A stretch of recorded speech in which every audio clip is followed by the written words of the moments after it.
That was interesting. My entire computer just decided to crash. Hopefully it does not happen again.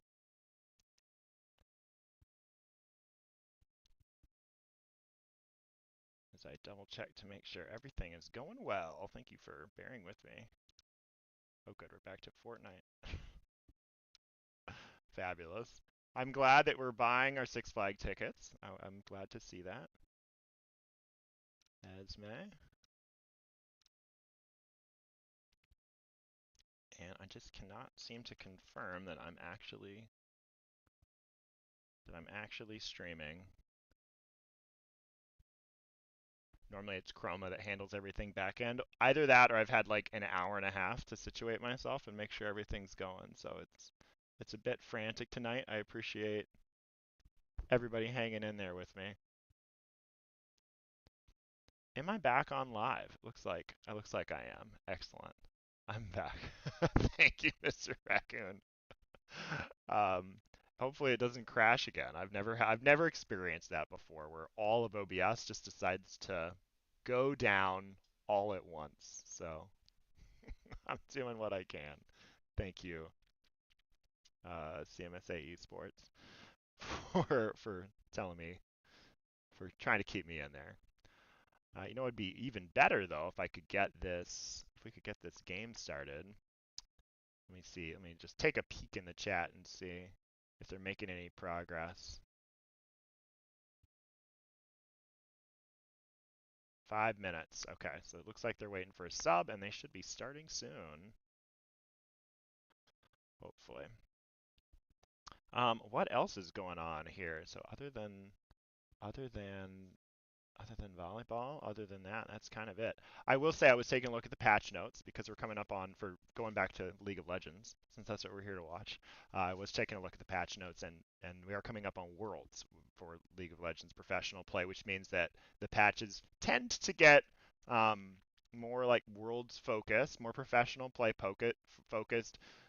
They can be small or they can be big. It really depends on what Riot's trying to do. Right now, it's really interesting just because the meta is kind of unlike I've ever seen it before, where you're seeing ADC marksman in like pretty much every role. Um, they're finding homes in the mid lane, in the bot lane, kind of wherever a scaling person can go. They're they're totally able to do it right now. They can bully in the top lane because of the range, so it's tough to pick like a melee character into all that because you can go a Vayne, you can go. I mean, Vayne has seen some play. I think it was SKT1 last week played a triple or was it a quadra ADC composition. Faker was on a first time Smolder mid. It was really something wild. So I'm very curious if we'll see any ADCs played throughout the map, if any of that is gonna be happening here in the Ruby division tonight. But it also means that they're trying to make that not happen. So the last patch that's going to go through, or the next patch that's going through today, they're nerfing all three things that make that, or three things that they think makes that strong. One is the rune fleet footwork, which is giving them a lot of lane sustain every time you auto attack, getting that little bit of HP and even movement speed to help get away from ganks and things, and just prevent the opponent from trading back, um, which has been taken by Smolder, other marksmen in the mid lane. So that's getting hit with a nerf to the amount of sustain that it offers. There's the other rune that the name is going to escape me that they've recently added, that every time you last hit a minion gives you a little bit of HP. That healing is going way down. It's not up. It scales better now into the late game, but it's going down prior to level 11, which really it's only useful while laning phases still happen. So that's kind of one of the things that's happening. And then also there is and they're also hitting a third component of it as well, which now I'm of course gonna drop a blank. But you've got the rune, you've got the mastery, and they're directly nerfing some of the champions as well. So they don't seem right. Doesn't seem to be wanting Smolder mid to stick around as fun as having what is his name? Rex Lespez Gigantorino, um, or no, Gigantorino Rex Lespez Offerenteris, I think is his full name. As much as everyone loves having that dragon in the mid lane, trying to get him out of there just so that uh, the mages can come back, just so we can have some more variable team compositions rather than just that. Looking at chat, just a welcome, Grimrose. I love the demure Grimrose here. Welcome. And rooting for the star. Who's not rooting for the star? The star's made an appearance at invitationals last year on camera. So I hope, maybe we'll see the star back. Who knows? It was so much fun to have him there. If you have not gotten through and done your mid-season invitationals and started to think about who you're going to nominate, now is the time. Or I'm not mid-season, but the mid-season, uh, what is it, survey to find out who you want to nominate to play in the invitationals. Start thinking about that because it's always a lot of fun. And again, it's not just the best players that will go there, but it's really whoever the community enjoys playing with and who wants to see participate there. And so it's going to be this year. Obviously, there's a ton of great players, and so it's always a lot of fun. We'd love to have you participate, and also love to have your voice. So please, please do that. You're gonna yes, please star to think about it. Star, thank you. We love that. And I think it's that sort of energy that really is welcome to any CMSA esports broadcast. We love a good play on words or a bad play on words. Both equally enjoyable. All right. So I'm gonna take another peek at our chat, see if we've got no news. Maybe we can take a peek and see if we've got other players here that we can perhaps spectate till they're able to get going. We've got John, who's also in the Ruby division and has just started. Let's take a peek at that game while we are waiting. Oh, I cannot. I have to leave this lobby.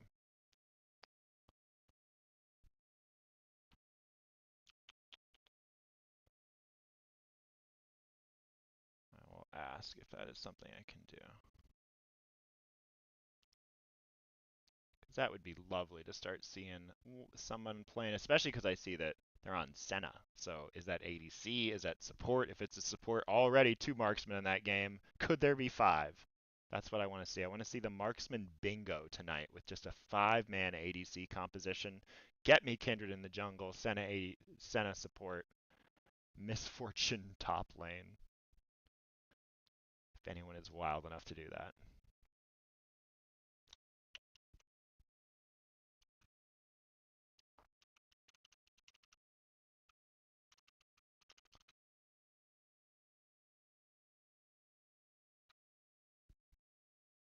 So as I'm looking here, looks like we've got the player in voice chat, so hopefully we are getting started soon with picks and bans, because it's always fun to watch the whole process, picks, bans, and everything else.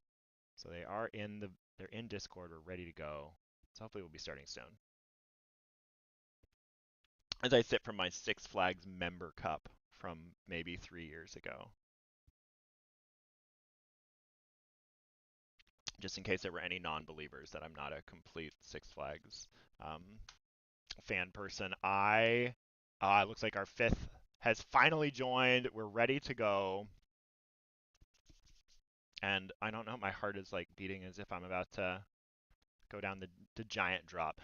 One of my students asked me which ride made me most scared at Six Flags, and I think that's it. I think it would be just those like drop towers that just send you up in the air, and then they just like that's it. They just stop up there, and you don't know when you're gonna get released, and then plummet. Those are the ones I think give you the most fear, just because it's always you never know. It feels like an eternity when you're up there, but it's just a few seconds. So Okay, we are about ready to go. Hopefully we are in this soon. So on the side of, let me get the blue and the red team back up here. Sharima's Sugar Daddies taking on, who were they taking on? Let's add their name up there.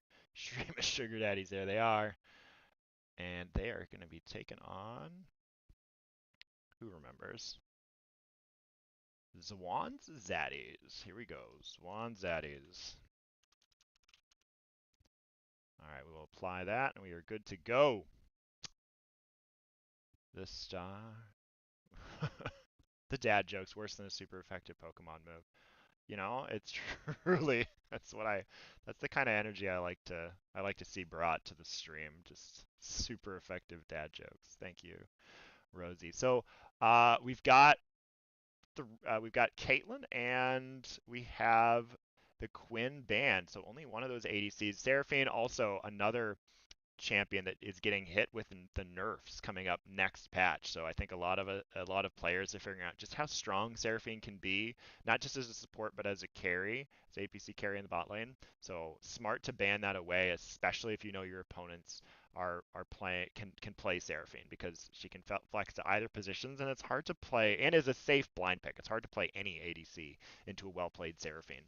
So getting this first round here, you see the most notable thing, Jarvan left open, and immediately that means that the side of Chef Zangy, Shurima's Sugar Daddies are going to go ahead and grab it.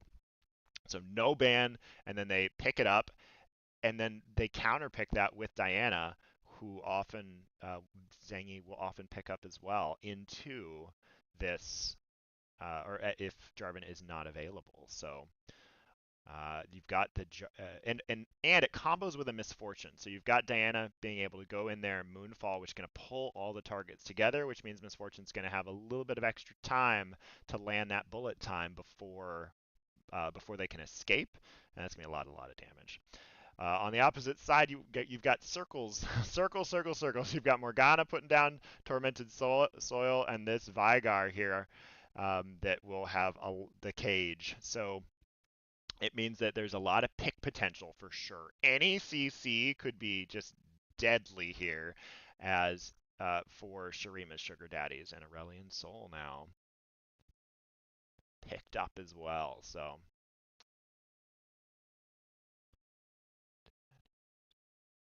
now the second wave of bans goes through. Nasus, of course. Nasus is solid. Honestly, Nasus is a solid band. So much stacking and scaling in the game. And if you're able to just let this Nasus go about its business and not shut him down, it can be a tremendous, tremendous issue. I also love to see the Smolder. You have the Aurelion Soul, so you have the dragon that's going to scale into the late game very well. And I think that Smolder is can oftentimes be a good just sort of balance to that. And so banning one of the ADCs that can be both safe and scale really well. Smart choice when you've got Aurelion Soul on your side.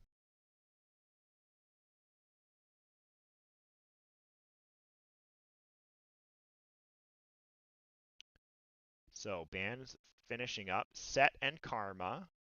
Not sure where if that set was targeted. And then you've got Garen and Talia. Ooh, I love the Nico pick here. Nico does have the option actually of going into this top lane here. It would be a very interesting pick, but more than likely it's in the support lane. I won't talk about too much about how they play those lanes out until I see confirmation. But Nico always so much fun to see. One thing about it though is the camera that Riot has, which we'll be following tonight because I don't have anyone to help me run the camera, but the camera is not that's in the client is not very good at following Nico. It will come on like right as Nico's ulting, doesn't give you all the suspension and the build up. Okay, so Shurima Sugar Daddies have now rounded out their team composition. So they've decided that their main sources of damage are going to be the burst from Vagar and perhaps the Jhin, and then consistent damage coming out of both Mordekaiser and and Mordekaiser. That's kind of your AOE there, your damage that's gonna be able to stick around in a fight. depending on how Zangi runs this Jarvan, is it going to be more of the assassin style Jarvan? Is it going to be more of the bruiser style Jarvan? Tank Jarvan seems to not really be a thing right now, so we'll see how that build shakes out. So I'm very interested in that. I'm also wondering who my Pop Tarts is going to be picking up, if it's going to be a static shiv, if it's going to be something else on that gen, especially now that that item has been adjusted. So it doesn't quite work the same way it does to give Jin all that wave clear plus immense utility that Jin likes to have. This bot lane is all about utility. Morgana and Jin, one of the pokiest, strongest, and utility-filled lanes in the bot lane. There's not a lot of combinations that are going to beat that. So it's going to be threatening when you're on the other side. One thing that is pretty good, though, Miss Fortune can match the range of Jin through double up, and definitely and and it also cannot be blocked by that Morgana Black Shield. Nico can be very sneaky, so you're going to have to always keep counting those minions, keep tabs of those minions, and see what is going on in that bot lane, because a well-played Nico, especially if Nico's allowed to take the brush or to start roaming so they don't really know where this Nico is, that's going to be super valuable for the side of Zwan's Zaddies. So I'm very, very curious to see how this Nico player decides to take it. And I'll have to look at the rosters here, as I don't have it all pulled up like I normally get to see who is going to be on this Nico. But we'll wait till we get into the game to see that, because I dare not click anything after my entire computer crashed momentarily. So we're just going to let it go if it's working. Uh, Looking at let's look at some of these other matchups. So in the mid lane, Vigar versus Aurelion Sol, the two AP that just want to scale. So I'm curious if there's going to be a lot of action there. I don't know a whole lot about Cheesy Bussy Jr.'s play in the mid lane. Sometimes there's certain players that no matter what champion they go on, they always lean in aggressive, and I love that. It's kind of like you're probing the opponent. How are you going to respond if I play aggressively? And sometimes they can pick up a kill in a matchup that they otherwise shouldn't have been able to pick up a kill in, just because of that aggressive play. So I'm curious if our mid lane is going to be more of a push, or and just going even on both sides, or if we're actually going to be able to see either this Aurelion Sol farming up stacks and pushing in this Veigar, and who's going to have that. Veigar probably a little bit better in the early game skirmishes for 2v3s, just because of that event Horizon, the ability to have a big AoE stun cage that just says none shall pass through here, except for Aurelion Sol, of course, flying over the terrain, is going to be really important in these little skirmishes, and provides the CC. If you're roaming bot side, you get to follow that up with Jin.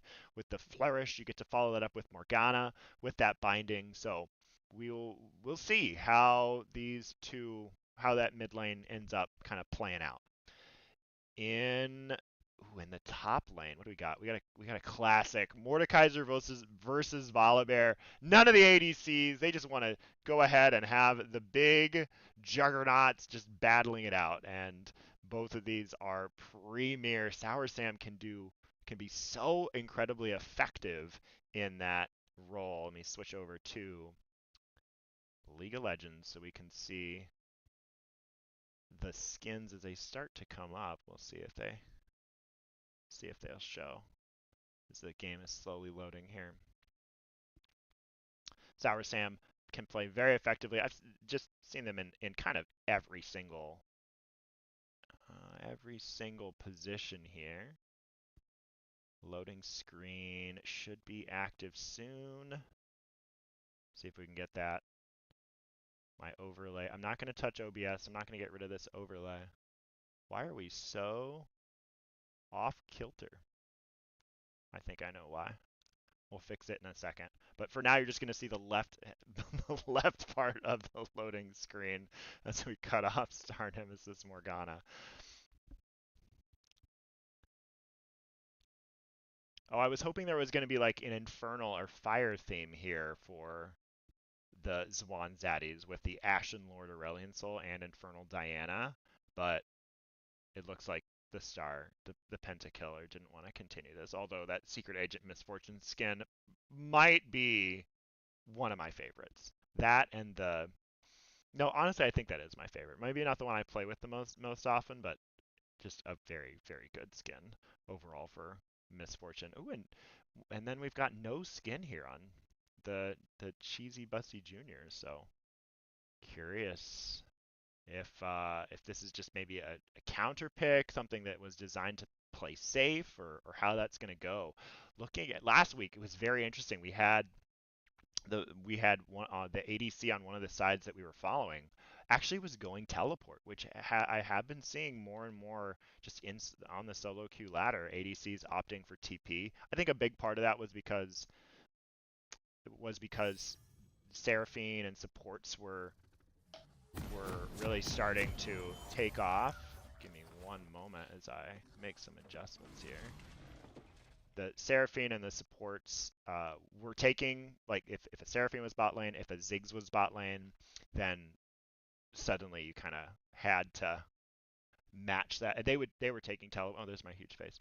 They were taking teleport, so you had to match that. And so hopefully that looks good now on stream and we're not completely cut off as I have to adjust the map as well. Dance party mid. I don't even. Oh, here I'll try to adjust it while we can watch the dance party because this doesn't happen very. Oh, who was the BM that got the damage in there? So rude. All right, now they all go on.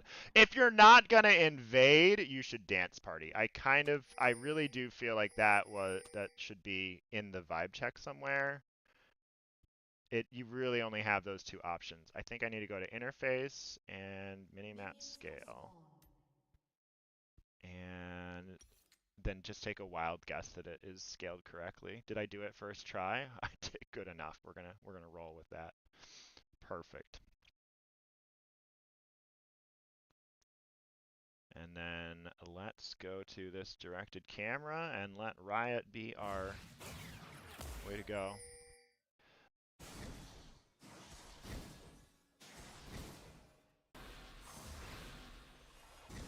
So right away, interestingly, I was completely wrong here as you've got a Veigar in the bot lane. So not going to be the just infoscaling mid lane that I thought we were going to be looking into. Rather, we've got Veigar. Oh, I've got two other things I've got to do.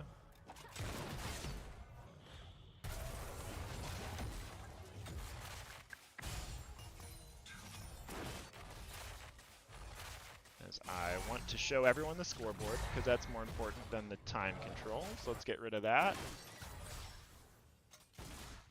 And then I'm going to stop touching anything, because I'm desperately afraid that I will crash the stream again.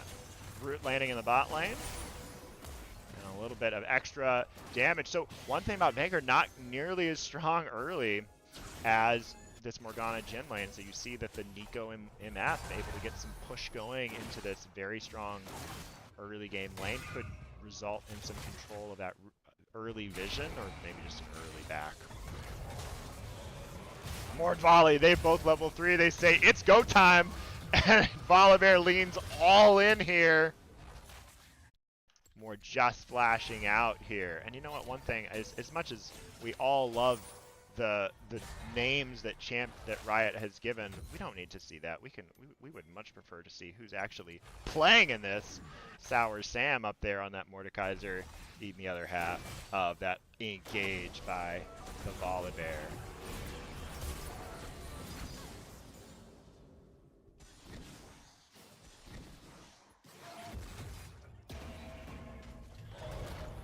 And now Mozo sticking around. Oh, getting cheeky. They're faking the recall and picking up first blood. So making it work, finding the early level 3, knowing the advantage, and leaning in, taking full advantage to grab that first blood gold and starting Doran's ring here.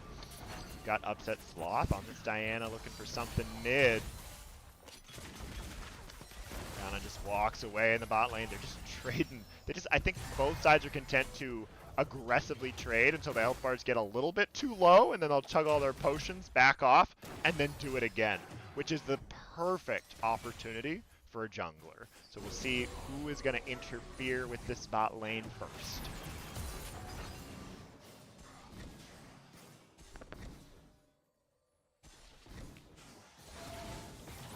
flip and stick.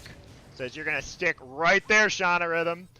Moving in, Ignite goes down, kicking away, Comet's gonna land. And that means that Lippenstick's scoring a kill, thanks in part to that little bit of chunk damage moving through as Zangy was moving through there in the mid lane. So Zangy opting to full clear, getting a tier play. Tier the Goddess on that support. 2 pink wards as well, but Sour Sam, Zangy, one thing they like to do, control vision, control objectives. And now we're in the bot lane here, and Zangy is arriving over the top. They lean into the star on this misfortune, and now surrounded by nothing but members of Shurima's Sugar Daddies, and that's going to be Who Ate My Pop-Tarts, putting shot number 4 directly into the target, and now Nico soon to fall as well. So Zangy picking that one up. 2 quick kills scored, and that's exactly what you love to see. Just a full clear, gank into the bot lane, double kill, and now you get to restart for another kill, clear of the jungle. Zangy just going off right now. However, Upset Sloth has taken the tempo, a little bit of a creep lead. This Volibear in the top lane. I want to know how to say that name. Was it Muju or Musu? I'm going to go with Muju, but I would love to be corrected.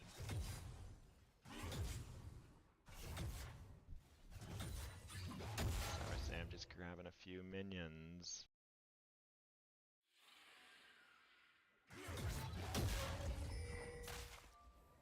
Okay, the pings have gone down on this dragon, as I think both top laners are going to ignore this, given the TP's being down, and Sour Sam's health is also down, and now less than a quarter HP. That signals the... Oh, and we're going to go ahead and dive here. Vala says, I don't have to worry about this tower. Going for it here, and it's going to be turned around, though. Sour Sam, not even level 6, I believe, at the time. No Death Realm needed. Meanwhile, at the dragon here, you got a Nico looking to do something with a clone, maybe strike some fear into the hearts of Shurima's Sugar Daddies just to buy some space. Ooh, good flash there from Shauna Rhythm to make sure that Chef Zangy couldn't follow up, but the whole team is around. They brought in 4, they claimed that first dragon, so here they are. They're down a little bit of gold, mostly thanks to the solo kills that the side of Shurima's Sugar Daddies has found. But they are still, but now they're up a dragon, so able to play for that advantage and keep their opponents from trying to snowball it off it. And honestly, kind of in rare form, there wasn't a Rift Herald taken, so both junglers had pathed down there, had gone down that way, and now both junglers also have the same amount of camps up, but Upset Sloth one full rotation or jungle clear ahead of Chef Zangy, who spent a lot of time down there. So we'll see if there. So I am anticipating there to be a meeting here up at the top side of the map around these scuttles soon. Upset Sloth now opting to skip camps and gank bot lane, and this Mushu going all in against Sour Sam once again. There's no turret to protect you this time, Sour Sam. Shield goes up, but it's enough here in the bot lane, though. Curtain Call opened up, putting on those shoes. Nico trying to dance, but it's not enough. And now Upset Sloth saying, I'm here to try to avenge. But there's no such follow-up from the star, so Diana just having to walk out of that one. And now with your, but the stun lands, good cleanse, but also got the flash. There's bullet time. Heal moves him out quickly enough. And with the jungle showing bot side, that means that Zangy calling to start on the rifts on the top side of that map, so they'll have access to some of those void mites here as they start to push. And look at this, fool me once. Sour Sam knows it's risky. It's risky to push alone, and is gonna start to channel that recall. Doesn't dare walk up without full knowledge of where this Volibear is. But getting a little bit of poke there means that this is a ripe gank here for Chef Zangy, who'd love to cook up a kill. Going in, forcing the flash, but immediately followed by that Cataclysm. And even Mushu trying to turn it around. Can't quite find it. Chef Zangy walking out there with almost no HP. And now Sour Sam, you can push that out if you so desire, or if you can keep the freeze. Both Diana and Aurelion Sol, though, moving towards that part of the map. So one thing that did happen is only 2 of those of the Void Grubs were actually claimed, so it means the third one is gonna go to Swan's Daddy. So an interesting, very interesting kind of split here. One of those Void Grubs and Dragon for Swan's Daddies, who are finding themselves a little bit behind in this game. But I think they're killing a pink ward. Oh, and going all in here with that Nico, finding the ultimate, but unfortunately just not having the follow-up damage. So we'll have to wait a little bit on that one. Curtain call, opening up, one hit. Misfortune's gonna have to body block here. It's another shot. The Star doing what you can, does that clone block, and it looks like there's no such kill. Meanwhile, in the mid lane, Dark binding at point blank range. Give me a hug, Giant Dragon Man. And Shauna Rhythm going down to lip and stick. These Dark bindings making it look like a point and click ability rather than a skill shot.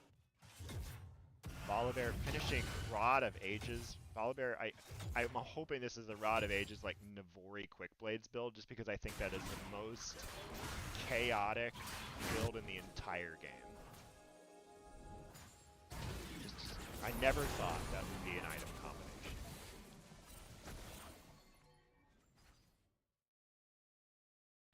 So as there's a short lull in the action, we're up 7-1. And the next major objective is going to be this dragon. Sour Sam decides it might be this pink ward, but continuing to play safe. One thing about Sour Sam's gameplay this match, just playing really smart, not falling for any of these baits. Got taken out in the level 1 and now realizes, okay, you're that kind of a player. Chef Zangy though, going with that flag and drag right onto the dragon, who's able to go over the top of that cataclysm. But the smite finds the target, and that is another dragon down. So all of the decision making here has been, let's focus on this mid lane. We found a winning matchup. It's very difficult for the Cerulean Soul to scale up, and so you're seeing lots of just pushing and duress by Lip and Stick. The pink wards have been committed through the mid lane. Lots of ganks have been committed through the pink lane, or through the mid lane, so it's working well. And I hear some rumblings behind the scenes.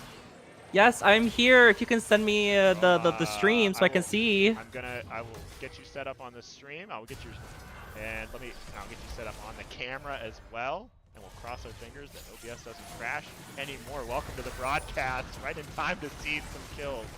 All right, stream coming. Here we go. Scroll down, scroll down.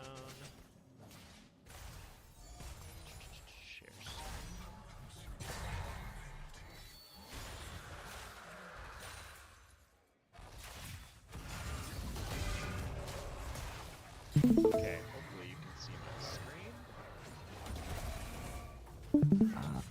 And got it.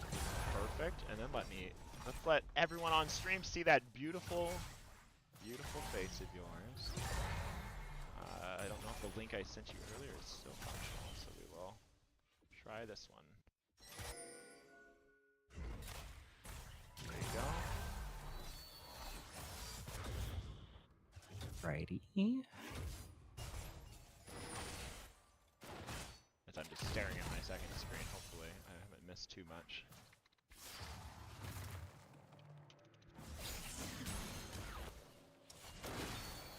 And we applied. Hopefully you'll pop in there soon.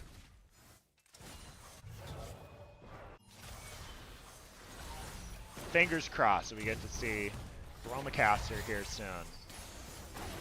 One thing that Shurima's Sugar Daddies wants to see though is a dead who ate my Pop-Tarts. They've committed everything to this. That's 4 total ults and finally a shutdown claimed. And so that static Shiv Jin is down. Chroma, how goes it? I think I'm connected. I think I'm just waiting to see my face pop up on the stream, but it's delayed, so I can't see it. Okay, I'm checking because I don't see it on my end, so I'm gonna click this apply button again and hope it comes up. Hello, Mr. Raccoon. Hello.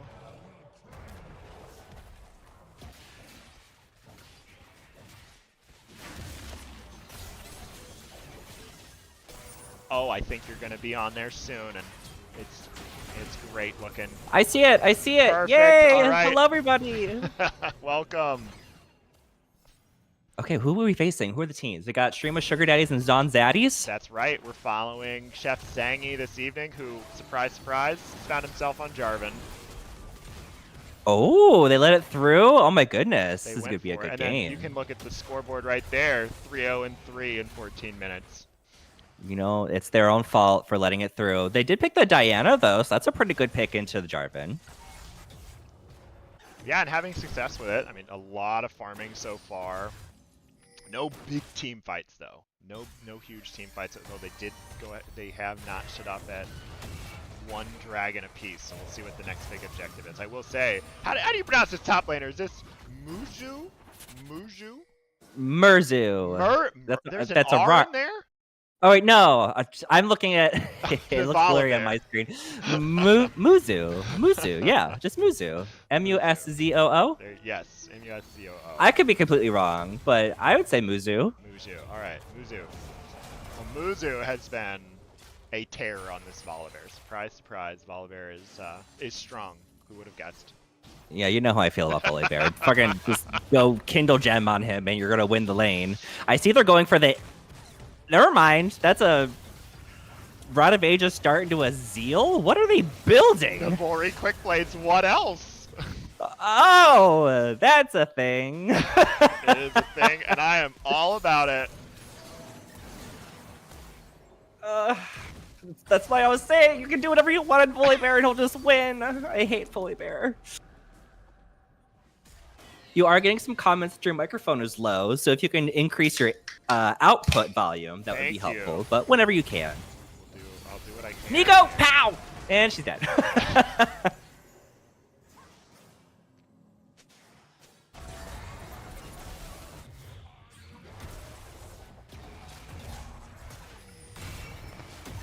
I need chat to tell me, how do you counter Volibear? What is the way? Because, like, this shouldn't be working the way it's working. But it is. Just apparently flashing away is not the answer. My goodness. Trying to run away? No. Trying to fight? No. I don't know how you win. Okay, and I see that the Diana is opting for the full AP build rather than starting off with a little bit of AP and then going more of a tank option, which is interesting. I say that solely because they don't really have a tank. I guess Volibear is a tank, but he's not building tank. But I guess neither is Stream of Sugar Daddies. Everyone's just kind of like an off-tank DPS. We got the curtain call! But he's like, I'll just go sit over here and wait it out. You'll hide. And Cheesy Busty is like, I know where you are, but the whole team to follow. Oh, you're not going anywhere. So many snares landing. Goodbye, Baker.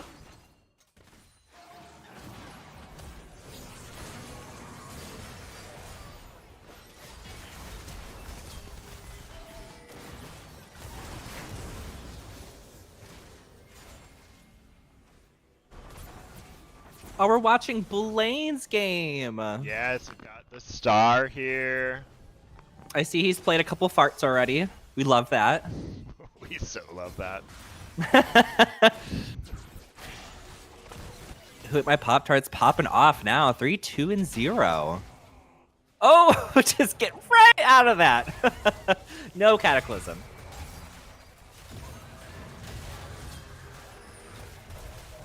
I don't know if that's a good fight, Mordekaiser. We've seen how these go.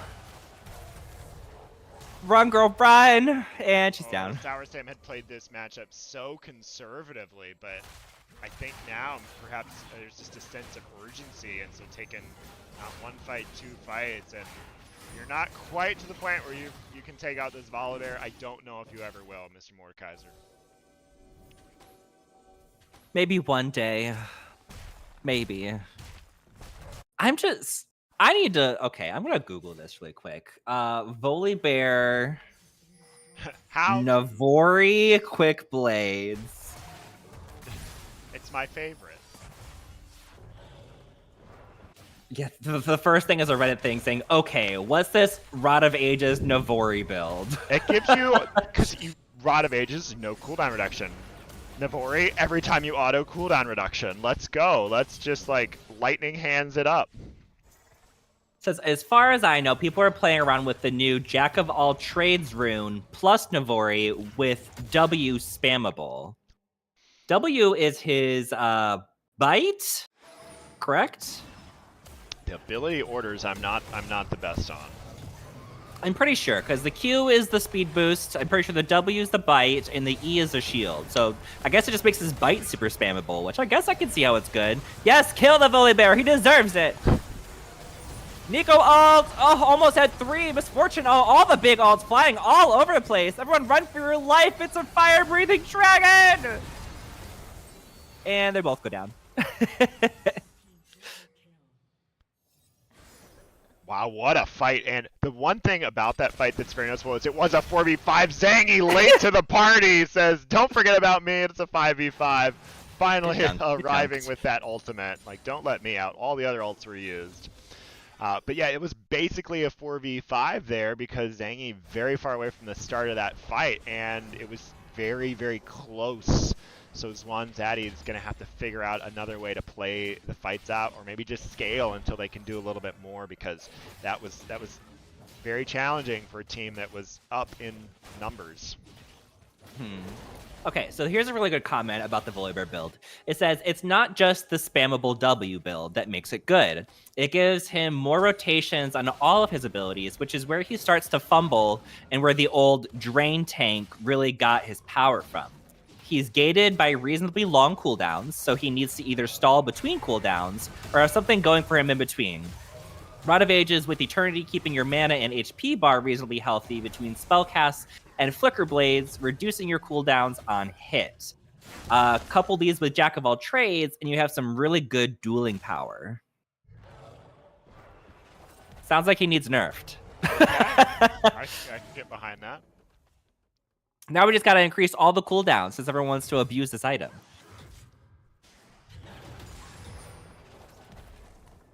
And these comments were like 3 months ago. This is the first time I'm seeing this.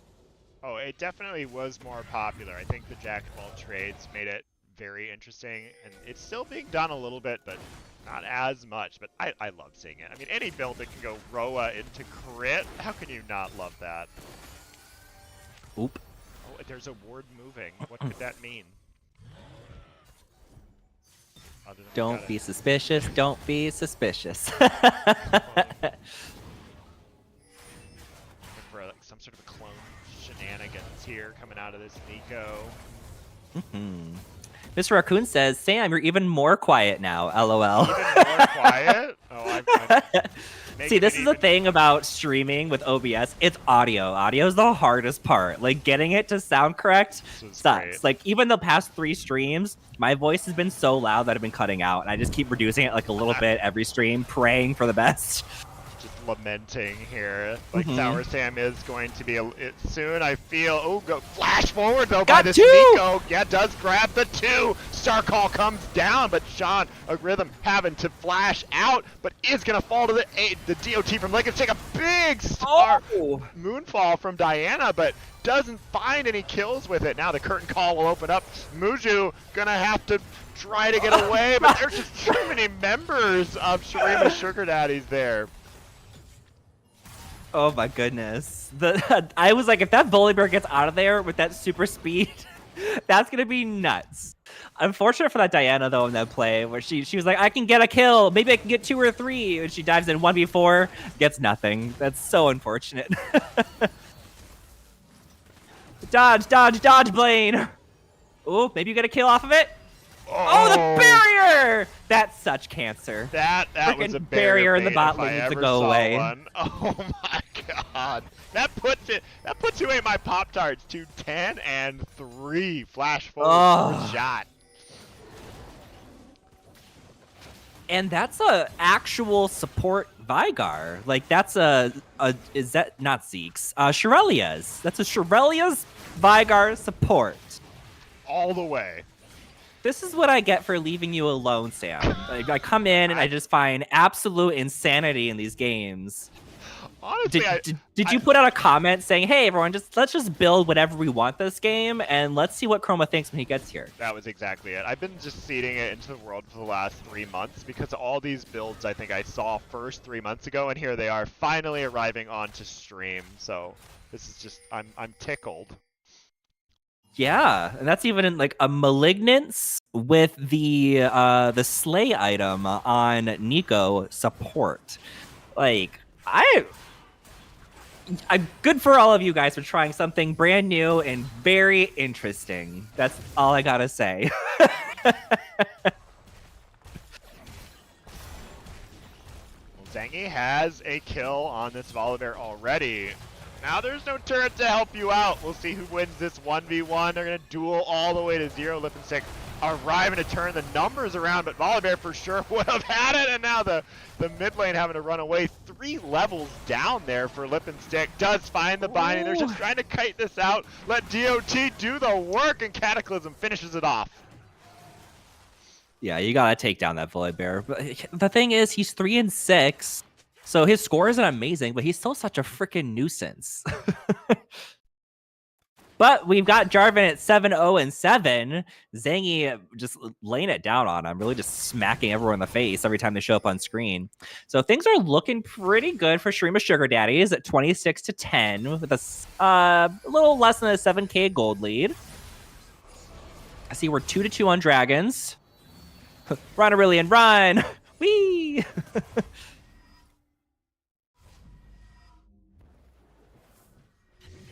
Oh, do they have vision on here? Oh, they don't, but they just assumed.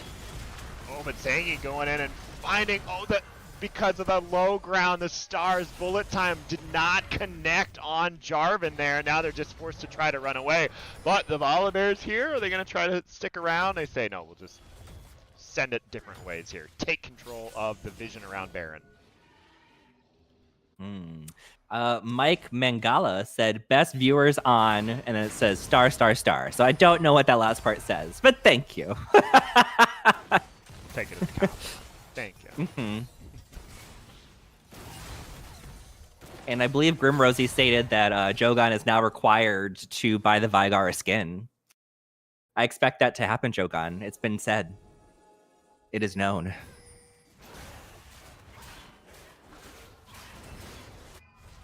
I saw their new skins coming out for Thresh and Azir. Did you see those? I did see those. And I tell you, I love the direction.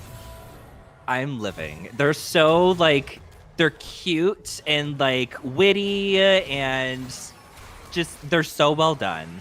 Oh my god, Volibear. Yeah, just 1v2. It's fine. One round of CC was half the HP bar. Now they're going to try to catch up for another round of CC, but who's turning around? It is Mushu burning a flash now as these two have to just try to kite it out, flashing in. That Thunderfall, not going to be it, but the bite will be. The fact that Volibear is tanking a Vigar and a Morgana, who aren't behind, when he's built Rod of Ages, Flicker Blades, and then just a Cowl. Like, he's not tanky. Why is he tanky? My frustrations are at peak levels.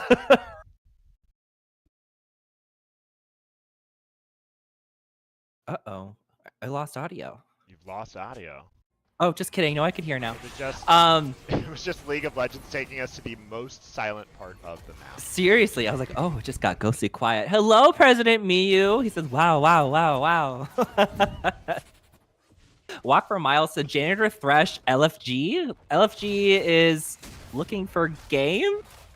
Yeah, or is that something else in this I scenario? Thought it was looking for game, so I'm not sure. Looking freaking good, maybe? Oh, sure. We'll go with that. That's what I'm guessing. But if you want to support me with Janitor Thresh, go.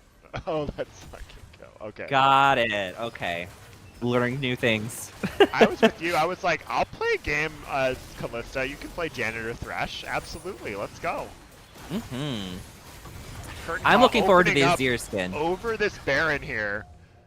So it looks like the camera wants to take us to the bot lane, so we'll just see more of this Volibear. The Starfall comes down. Just Baron keep breathing and breathing and Sour breathing. Sam trying to run out of there, having that plant available, but it's not enough. Star picks it up with that ultimate and I don't think you guys collected. can tank this. Don't try it. Walk from Mouse says Phoenix Wright Azir. Is that what it's called? It look like I am so obsessed with Azir, lore wise, looks wise. I just can't do his kit. And the dragon goes down, but Vigar goes down with him. And back to bot lane. Cataclysm is down. Good luck getting out, Misfortune. But yeah, I think Azir is such a cool concept. His skill cap is just too high for me. As much as I've tried, I spent like a whole month playing him nonstop to get good at him, and still could not get good. So maybe that just speaks about my League of Legends abilities. But I love that skin, so maybe I'll spend another month trying to play him.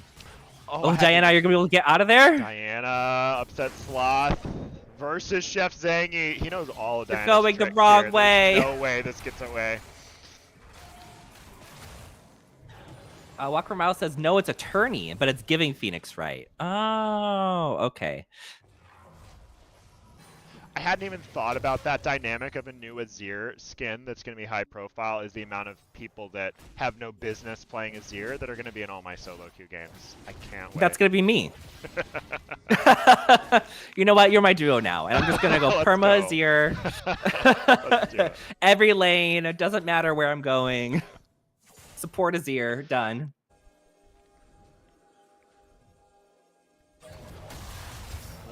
Is, I think, the champion, target champion here. And in the top lane, a point blank Blaine double, or bullet time. Not going to do anything here. Sour Sam trying to get away from this Volibear 1v2. Having Veigar there. Ooh. 4-shot. Right on target. Wow. Bam. I loved how Misfortune did the bullet rain on Zangy, point blank. And Zangy just took an inch sidestep and just sat there and auto attacked. He didn't try any fancy maneuvers. He didn't try to use any abilities. Just stepped over one step and then just sat there and autoed. Whack, whack, whack, whack.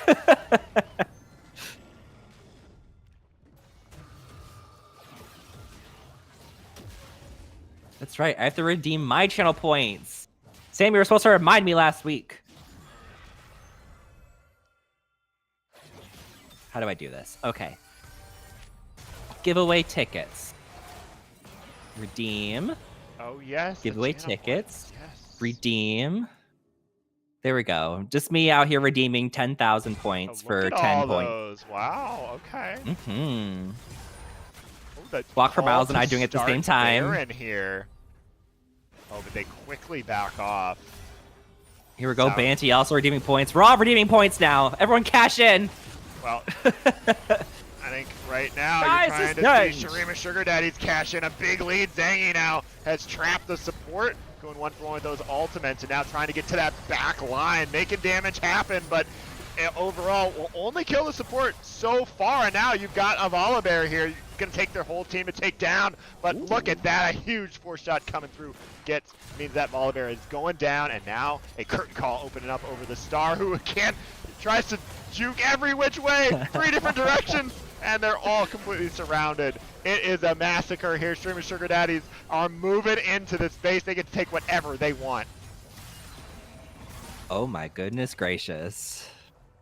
Poor Blaine there was like, I'm going to run down the lane to safety. Oh wait, no I'm not. I'm going to run into the jungle for safety. Oh wait, no I'm not. And I can hear Blaine saying that specifically out loud. I'm hearing it in his voice and everything. Looks like we might be closing out the game here. They said, let's just take this lead and just close it out. Yeah, you still have 20 seconds on some of the scariest members here. Ooh. Pad those KDAs! Pad those KDAs! We must raise our stats!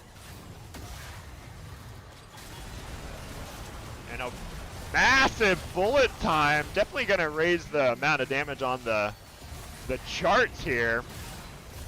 Oh, really? It's like, I'm coming. I got this. Freeze. And that is it.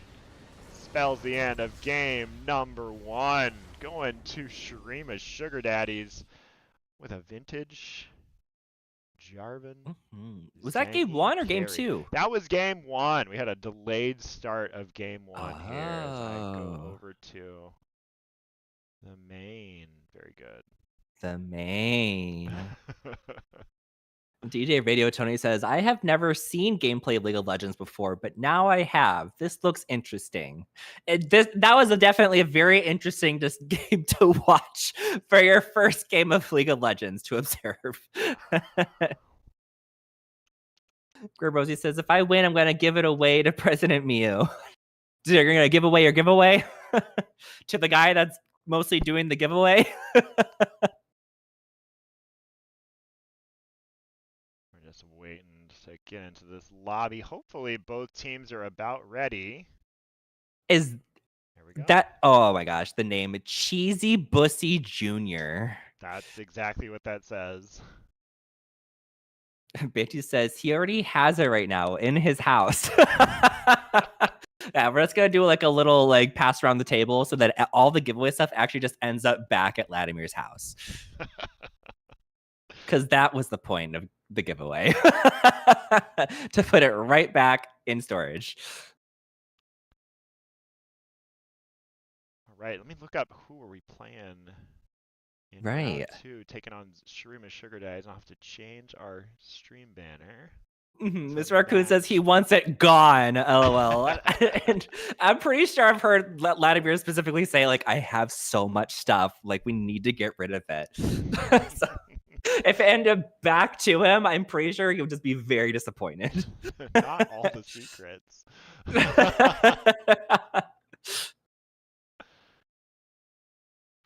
All right. I don't believe in secrets. All truths will be told. Round 2, we're going to have Shurima's Sugar Daddies taking on the Piltover Party Girls. I think Sure, you said Shurima's Sugar Daddies versus Piltover Party Girls? that's right, Piltover Party Girls. Okay, Piltover Party Girls. I see Dovahkiin, J9 the K9, Zeri Hugh, Blue Badger, and Clover the Queen. This is a very, okay, so I see silver, gold, platinum, gold, emerald. Okay. I was like, who are we even watching this week? This is Ruby, correct? We're watching Ruby, that's right. Ruby. Okay. I wonder if they're going to let Jarvan come through one more time. If you were watching that performance, I mean, I clicked through the screen so quickly because I thought we were going right into the next game, but Zangy definitely had an incredible performance on that Jarvan from last game. Oh yeah, who was MVP for that game? I don't remember every single person, to be honest, but See if it's in the match history, if it'll load for us. We had a few members. Yes. I mean, look at that. You had both Who Ate My Pop Tarts and Chef Zangy had impeccable games, but how you gave Chef Zangy the signature champion and then 13-0? Talk about a performance. How can you deny an MVP slot? That's fair. I also didn't see half the game, so based on what I saw, between Who Ate My Pop Tarts and Chef Zangy, like they're them carrying the game so hard as far as like the massive amount of damages. It'd have to be between the two of them. But I would say, I mean, in the jungle role, you have one of the biggest impacts in the game. And if you can do it correctly and do it efficiently, then you deserve MVP. So I would say congratulations to Jeff Zangy. You get your MVP for the game. Woohoo!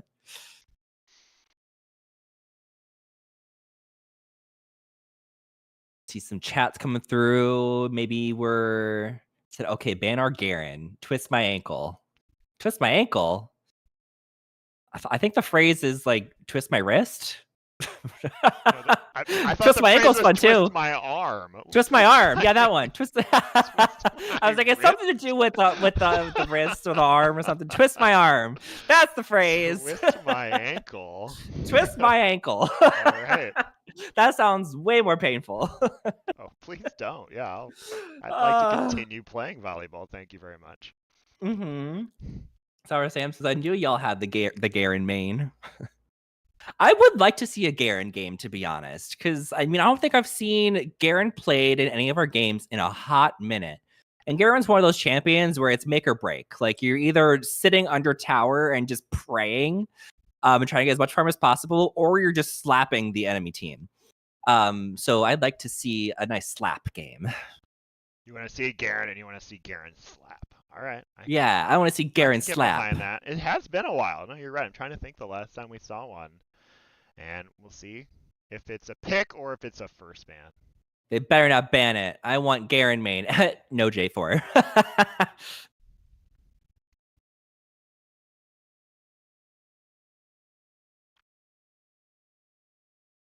No mommy meat flaps.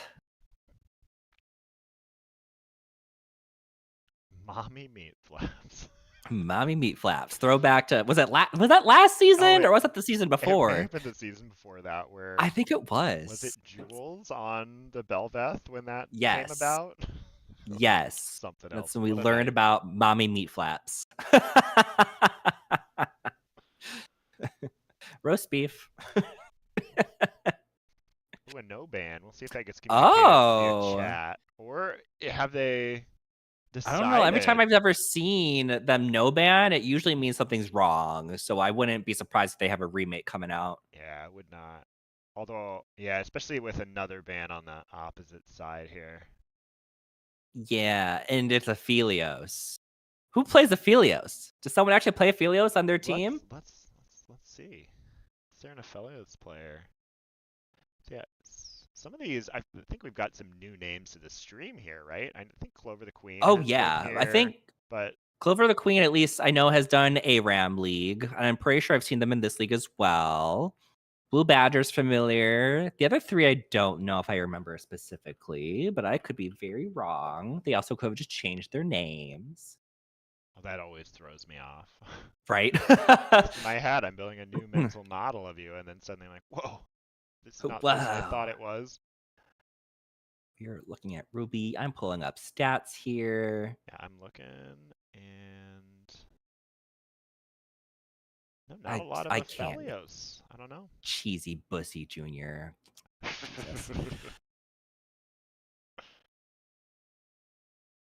Ooh, that's not what I wanted. Yeah, they're who is that? Salad Avenger? But that's a different person. Back. Ruby.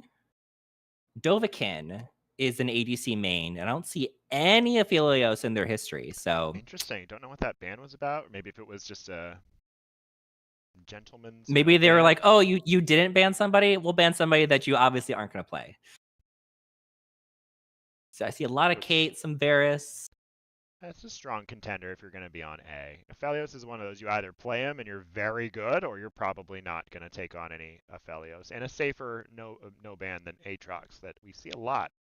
And we get, hey, look at this! We get to see a Garen! Oh, that's so exciting. Going into an Aatrox, that's going to be a really interesting lane. Let's see.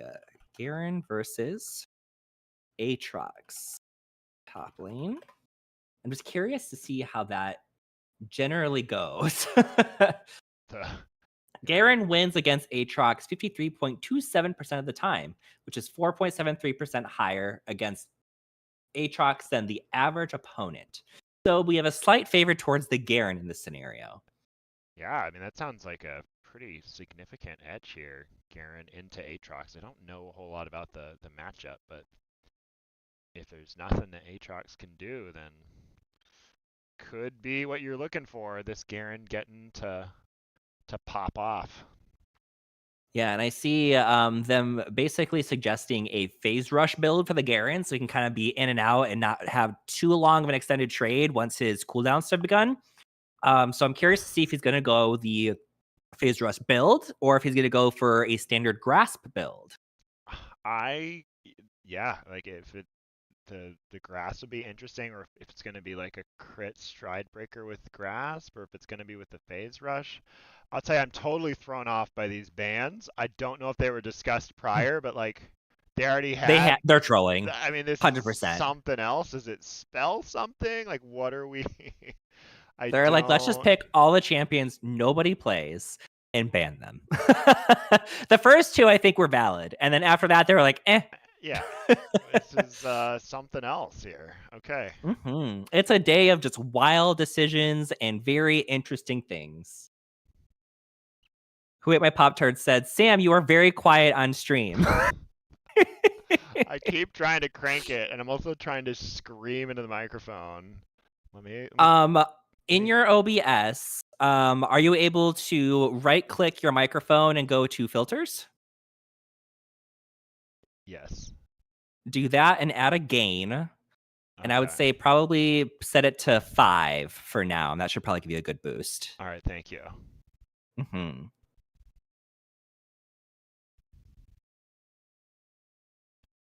All right. Appreciate it. Sure. And then throughout the game, those of you who are listening, tell us if Sam now sounds If like I'm he's screeching into the wind or if it did I'm still anything at just all. whispering. I was like turning up the or I forgot what I was adjusting. I was trying to let it creep up because I didn't want to murder anyone's eardrums, but Yeah. I think I have my, like, I originally set my output to +10, and then my actual physical microphone has +10. So oh it's like up there. wow. Like, Oh yeah, I was wow. very conservative compared to that. I was just at 3 and kept climbing, but all right. Yeah, let me see. Maybe I changed it. Where's my mic at now? See if that We are goes. at, we're probably at about a 4 on my microphone now. I think I actually fixed it. It's like Chroma is still much louder. And that's probably my own fault, to be honest. Am I, Mr. Raccoon, am I cutting out at all? Like, am I so loud that it's peaking? Or is it just loud and like clear?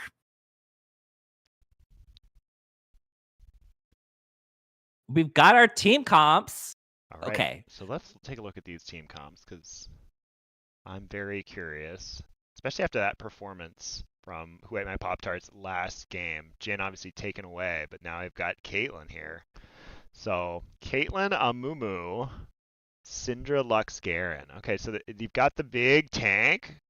You've got some pick potential. I really like Syndra and Lux together because I feel like there's a Mhm. lot of just catch synergy. Like if either of them hits a long range snare, the other one can follow up with that very, very long range burst, and even Caitlyn can do that too. So I really, really like what the side of Shrima Sugar Daddies has put together in terms of a pick composition here. Yeah, I 100% agree. I'm looking at it, and you know how much I love my team fight comps, and Stream of Sugar Daddies has it. Like, and it's so classic too. Like, you've got Kate, Garen, Lux, and Amumu, which I think were all in the original set.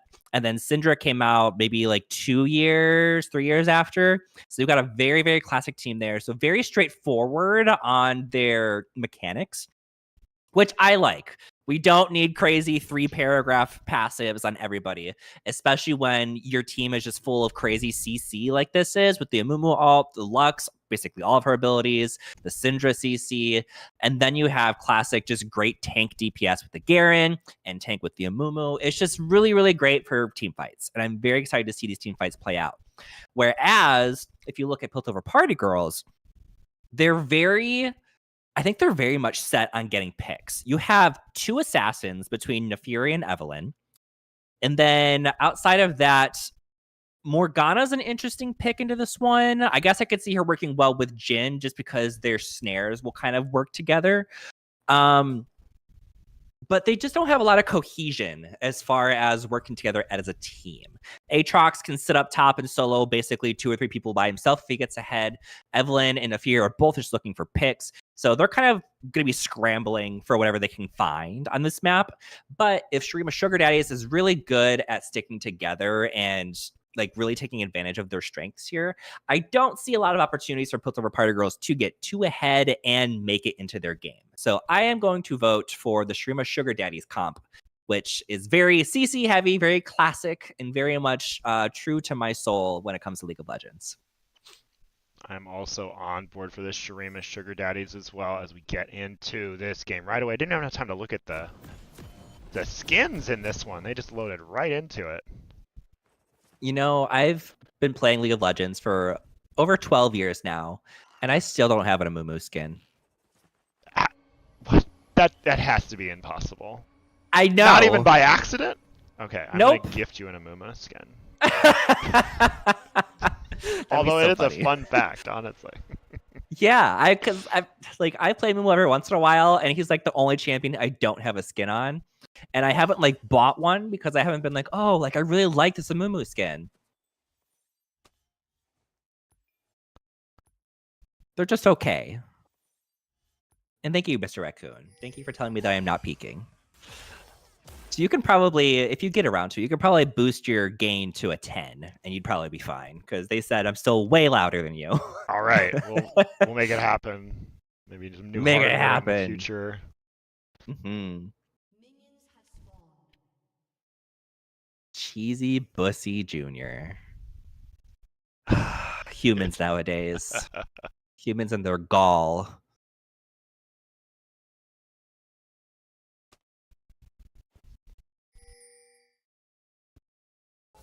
I'm sipping a cranberry surge. So Midwest of you. What's a cranberry surge?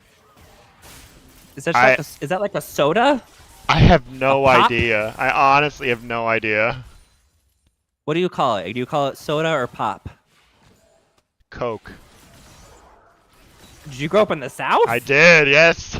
Okay. I was I grew actually up. just looking at a graphic, like on my way back to here, that showed a map of like 15 years ago and today, and like what portions of America say pop, soda, or Coke. So it's so funny that that conversation came up and that you said Coke, and I was like, the South?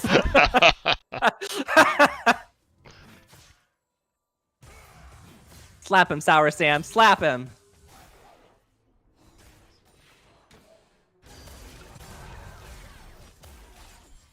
I don't think I've seen a Nafiri game in a long time either. And I generally think the doggos are a little unfair. The fact that you just get all these free minions that take like 2 or 3 autos to kill, and you could have like 5 of them. It's a little nuts. Yeah, and they can tank some skill shots. Not as important against this Syndra. Nothing that they're really going to be able to be blocking. Could come in handy, though, against Binding or Mumu Bandage Toss.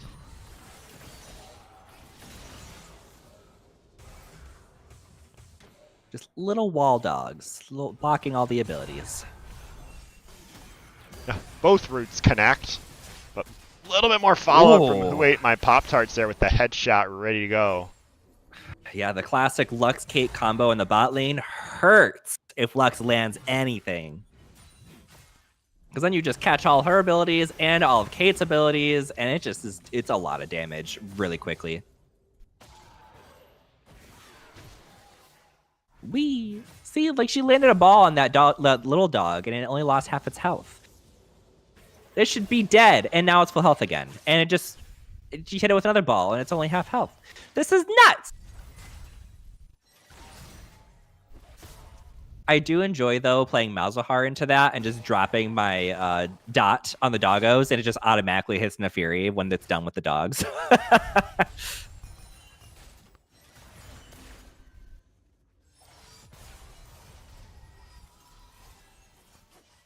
Evelyn was thinking about ganking mid lane, but she decided to go back instead. Yeah, Evelyn has just kind of crept around, was thinking about top, thinking about mid, but yeah, just I think it's smart to go for that. Here's Chef Zangy coming around from the jungle, arriving to Blue Badger, hitting everything there, following up, but unfortunately the tower somehow does not finish Zangy off. He'll get away. Both top laners completely even on farm. No deaths yet. The only death has been Kate killing Morgana so far. Zerhu being very smart about waiting out the spin to win from the Garen.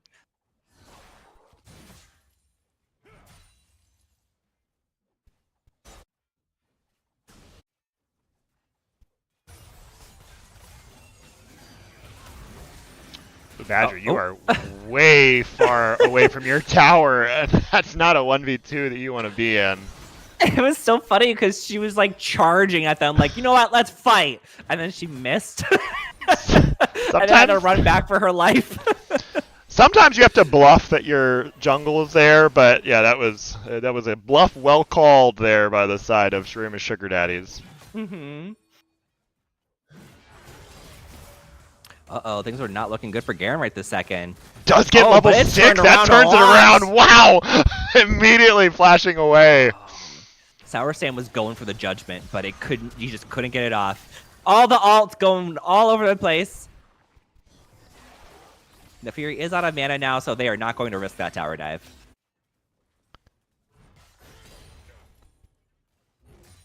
Man, Aatrox really was ahead by like a significant amount in that fight, and then just flipped so quickly. Here comes Evelyn. She does not have ult. Oh, he goes down so fast, not even to be able to turn around and hit the judgment on the Aatrox.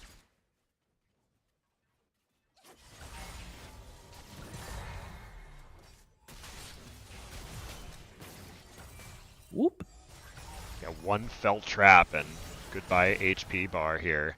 It does seem like they need a base soon. Ooh, J9 the K9 here on the ferry. Moving in. I wonder if Neferi is their main. Now that I think about the name, J9 the K9?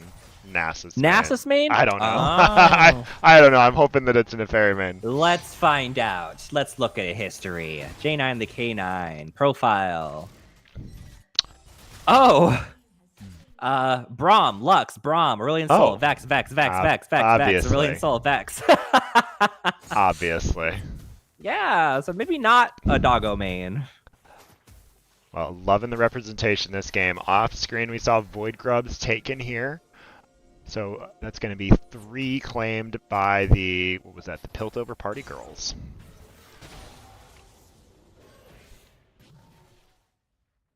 I didn't see a Vex ban, I don't think, so I'm surprised that Vex didn't come through for J9 the K9, but it's fine. Yeah, they're playing this Syndra matchup like they know exactly what to do here, so putting on some bullying. I'm curious if J9's going to start to roam around the map and take this HP lead and try to translate it into some other lanes. Every time I see Neferi, I just automatically think of that top lane Neferi that I think it was Spriggan played it, and it just brings me joy. I miss Spriggan. Going in! And dead.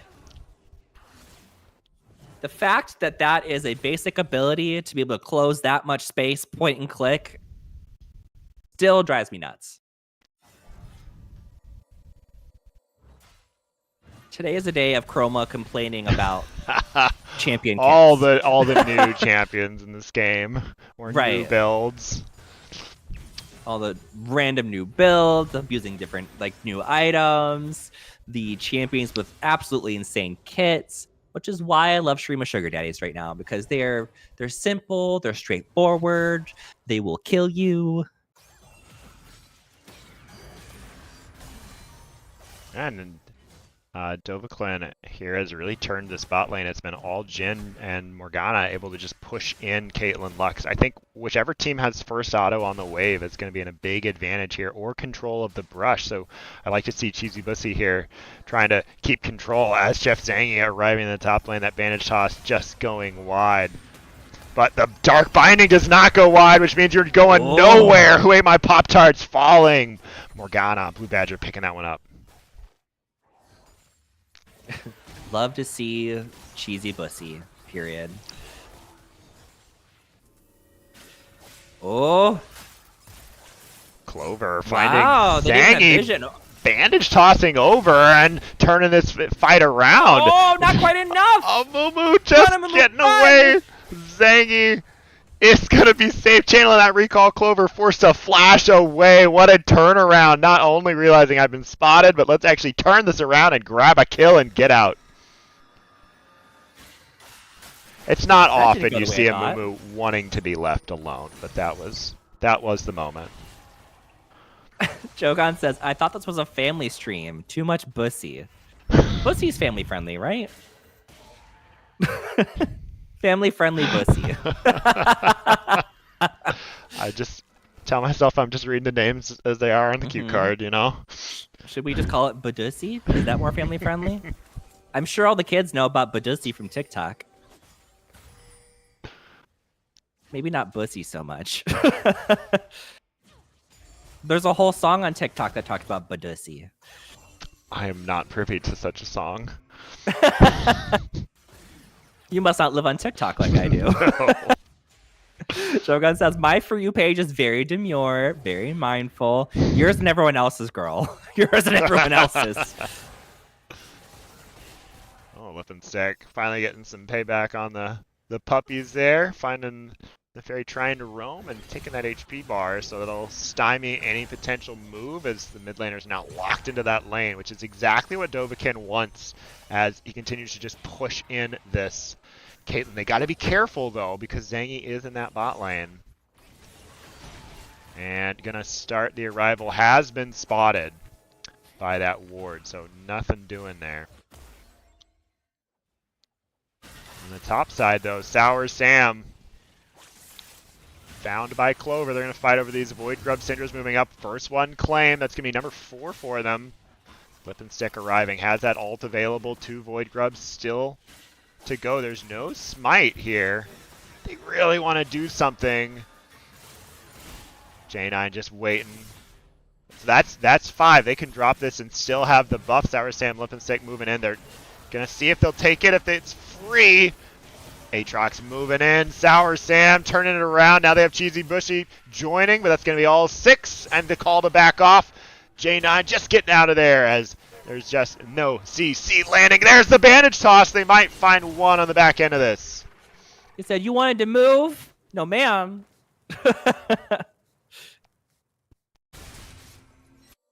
That's why I love this team comp. Just land one ability that holds them still, followed by another ability that holds them still, followed by another one, followed by another one, and then you're dead. Spin to win, execute. All right, looks like we're gonna see a Garen slap game like I wanted. Yeah, Sour Sam on 2-0 already. Just as it was dialed up in Champion Select. J9 trying to continue to trade. Lip and Stick has support there, but Lux finishing the recall, so just a 1v1 now as J9 on the prowl, looking to go bot lane. Clover says, hello, Pop-Tart. Hello. It was me. I ate your Pop-Tart. I want to know what kind of Pop-Tart it was. If it was a chocolate Pop-Tart, then it was me. I did eat that one. Dragon started up. We've got vision. Yeah, well, yeah, they know about this. There's a big move wall, but not going to be able to go in. I always get crazy anxiety when people do that. Because, like, yes, red team had the ward in there, but it was blocked by the pink ward. But, like, halfway through that dragon, Piltover Party Girls decided to hit the pink ward, which gives them vision back. And every time my team does that, I'm like, please stop hitting the ward. Now they can see. They know we're doing it.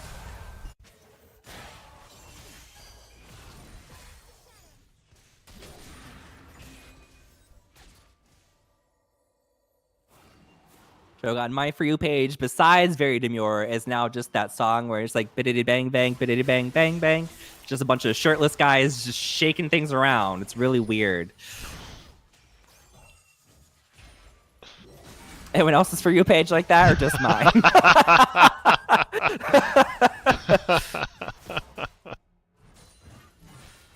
Group Rosie says, some of you girls are looking like Marge Simpson. Not very demure and not very mindful.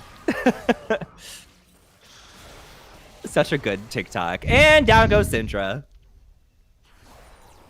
You see how I go to work? Very demure, very mindful. I don't wear a green cut crease to work. You see my shirt? I show a little chocho. Little cha-cha, not my chochos. I think that's it. Get in there, Evelyn. Oh, not quite enough, but Morgana's got the ult down. Gets cleaned up by the Kate. Morgana is now stuck there. Pop, pop, Get 2 collections there for this Caitlyn, so able to arrive to that mid lane and do some damage, and now taking over the mid lane tower as Zerahio turning it around onto Sour Sam now.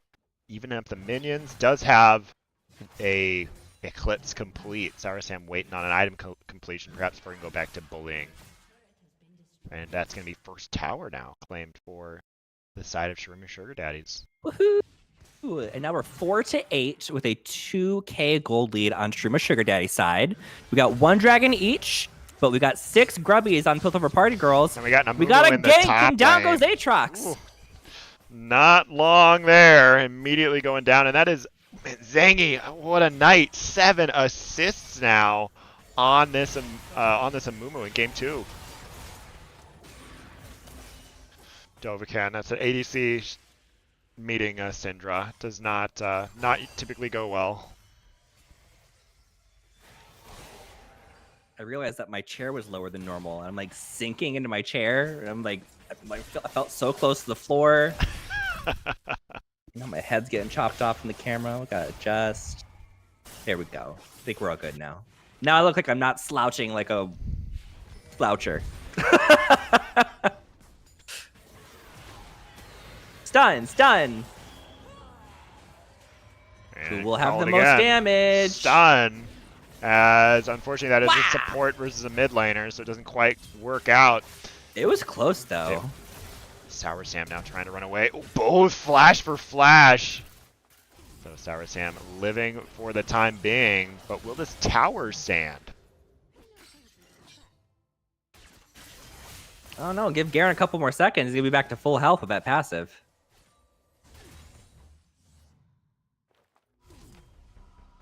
Like that you see how I go to work? I go to work like I went to the interview. Tell me you've seen that TikTok, Sam. I can tell you I've seen it. Oh my goodness. This is like part of our culture at this point. Like if you haven't seen it, you need to go watch it. You know what? I'm gonna get the clip for you, and I will send it to you directly. You can watch it after this game. Perfect. Give me that homework. Get me caught up on the pop culture, and we'll see if Chef Zangy not afraid of getting popped himself, forcing 2 flashes away from that final spark. Dovahkiin the first to fall, and now Blue Badger trying to get away, but Cheesy Bussy Jr. delivers over the wall.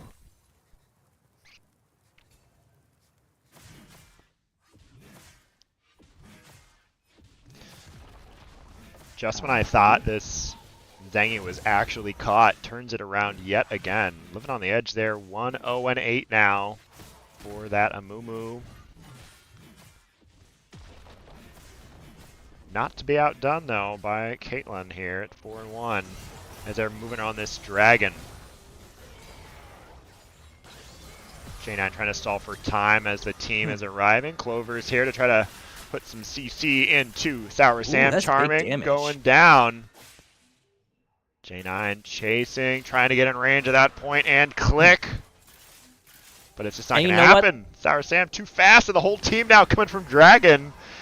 Didn't hit the engage. Bandage toss not landing, so there's no Mumu quite yet. Doesn't want to be lonely. Has a second one. That one's going to find a target there. Trying to get, and immediately Blue Badger now. Chains of Corruption coming down here over the top with that curtain call. But no kills, just low HP bars. But Dovahkiin gonna move up and getting one. Is there gonna be a Caitlyn getting away here? Run, girl, run! It's not worth it.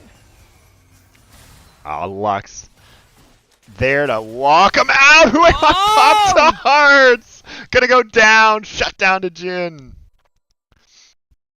That was iconic. What I was going to say is the great thing about top laners like Garen, especially when they're a little bit ahead, they can just go down into a lane like that and just basically hold off 3 people while the rest of your team goes and gets an objective. That's exactly what happened there. And I think it kind of ended up even because when they rotated, it didn't turn into like a big smash in the favor of Sugar Daddies, like where they were able to just crush the Piltover Party Girls. So that was a little unfortunate, but they did still get the objective. So it did come out a little bit positive for Streamer Sugar Daddies. But big damage coming from Piltover Party Girls now, dropping the Rift Herald, taking the first mid turret and half of the second one. Cinder said, get away. Good luck killing that Garen. He hasn't even built any tank. He's built Stride Breaker and Executioner's Calling. Ooh, but if you can't move, you can't sustain. Laser! It almost looks like he doesn't have a tenacity in his kit anymore here. Hueyman Pop-Tarts trying to close in on Clover, and Zengi will pick up that kill. Now we're 8-17 with about a 3K gold lead favoring Streamer Sugar Daddies, which is actually less than I would think, being 8-17. I would think the gap would be a little bit bigger. Yeah, I think the shutdowns have been advantageous here for the side of Piltover Party Girls. They're definitely keeping it close. These fights could go either way. Blue Badger a little far from home here. What a cheesy laser from Cheesy Bussy. It's a cheesy bussy laser.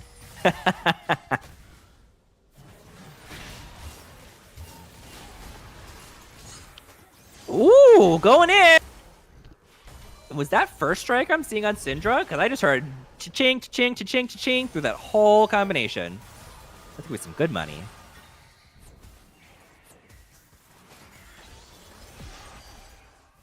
And the Syndra's ahead so much so that she's already got her fully stacked tier. So as soon as she finishes that Seraph's Embrace, she is going to have a lot of security when going against that Neferi and Evelyn, which is what you need when you're a squishy target for 2 assassins.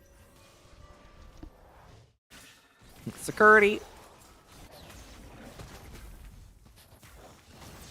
And of course, Lux opting for the full damage builds. No one builds like me anymore where you actually go support Lux. It's just murder lane. Lux. Oh, that can't be a thing. Full send. It absolutely is. You can go more shield focused. You can also go just the Imperial Mandate build where you do enough damage and crowd control, but then the follow-up damage from your allies makes up for your lack of damage. But it gives the kills to other people instead of just yourself. It depends.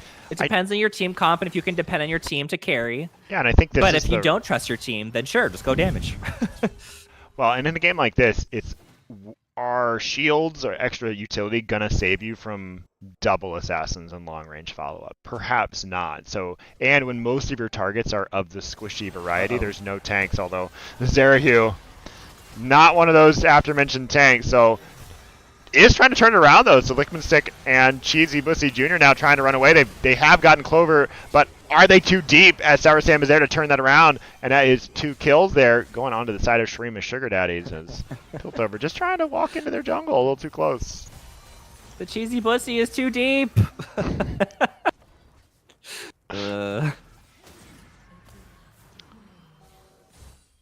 But that's a great demonstration when you've got a bunch of your opponents that are very squishy. You want to be just taking it out with damage, and everyone's got to fear that final spark here. But now Cheesy Bushy going to have to be fearful as the doggos have come. J9, K9 getting the shutdown onto Lux here, and now trying to continue the fight onto Zang. You've got a curtain call over the top of that, so that means 2 kills going to go on to Neferi. Let's see if they can turn this into a dragon or some map control. You've got the Aatrox teleporting into the mid lane, so they're bringing all surviving members onto the dragon. Sour Sam just staying locked down. Hueyman Pop-Tarts doing their best to just kite this one out, maintaining that difference, but Clover and the Assassins are arriving here and now. Hueyman Pop-Tarts just putting down so much damage, but eventually a root is going to land, and that is going to be it. Man, Piltover Party Girls really, dedicated themselves to that fight, and Kate was like, I could probably handle 1 or 2 of you guys if I'm gonna take 2 of you out with me. But then she lost vision in that tri-bush and just couldn't get off those last 2 autos to really take out the Aatrox and potentially the Evelyn. Now this might be a dragon. Syndra goes down. That is 5 here to take care of this dragon, but they're all very low, and Lux has got her laser probably. Swing and a miss. That notches the Dragons up 2-2. Zangi arriving, seeing these low HP bars, just gonna go for it. So they got a Lux, quote-unquote, support to back me up. That's all the damage I need. Lux support? Where? That is a 6-in-1 full AP cannon, Lux.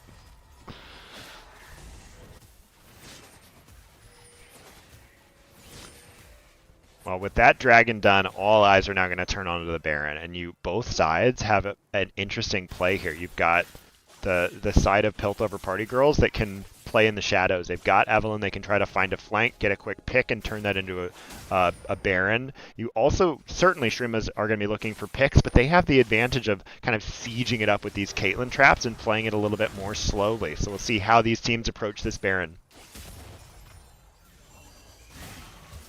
Oh, gotcha. And we've got Syndra trying to push out on the bot side, so she's not going to be here for this fight. And they're actually putting more distance between themselves and their Garen on Shimmer Sugar Daddy's side, which makes it a little bit more dangerous for them, especially because you have to be worried about the Nafiri or the Evelynn coming in from the side. But it looks like Nafiri is pinned up top side, trying to stop this Garen from pushing in too hard. So Evelynn is the only scary one here, but if you got your Mumu with you, maybe you're okay. You've got some protection. You've got Peel.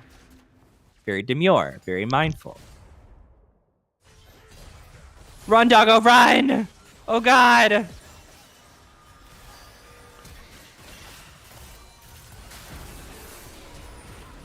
Ooh, she didn't make it out. The curtain call's trying. Oh, Syndra gets blasted in the face. Aatrox is going in, and Kate said, you know what? Take this. Take that. Pow, pow. And then the assassins take care of the ADC. And then down goes the doggo. Ooh, a cleanse. Said, you want to fight? Take that. John said, I'm screenshotting this and adding it to my picks I will use to react with. Oh, that was to Jogan saying too much pussy.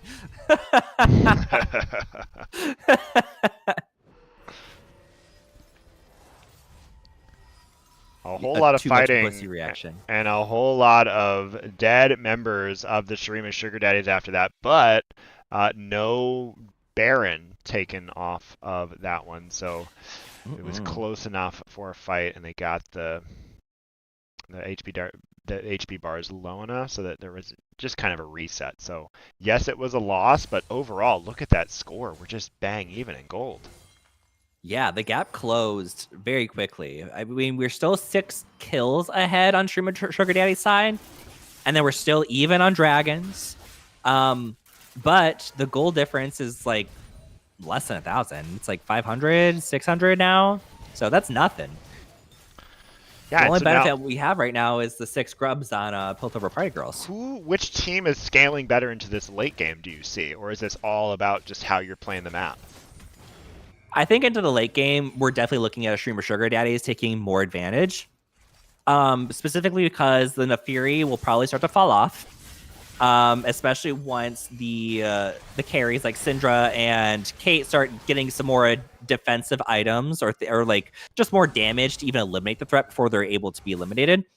I think the only saving grace right now for Piltover Party Girls is that Aatrox. And if the Aatrox keeps getting eliminated by this Kate, just by a little bit of being placed in the wrong spot and just catching too much CC, then that's going to be very detrimental for Piltover Party Girls. Thundercats Woe says, asking chat to see if anyone wants to sub in for Topaz League for one game. If anyone's watching and is it Diamond up, I believe?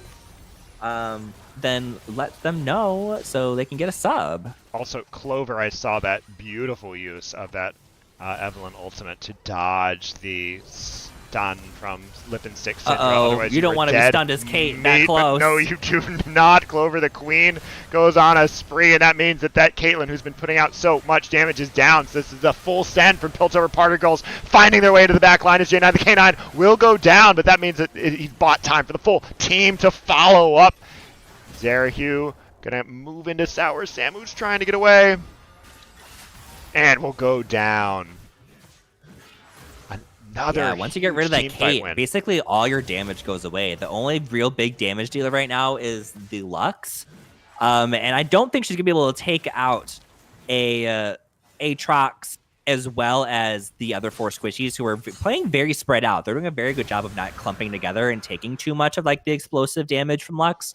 And then the Aatrox swooping in from the top side to really just close in on Shurima Sugar Daddies. That's what I'm talking about. This Aatrox is going to be detrimental to Shurima Sugar Daddy's success. So they need to take care of him before they get caught out anywhere or decide to engage in any fights.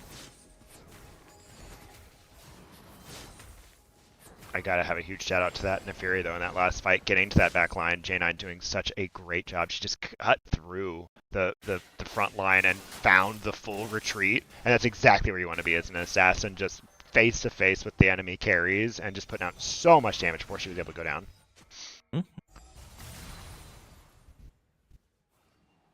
I have a sneeze stuck in my face. It won't come out.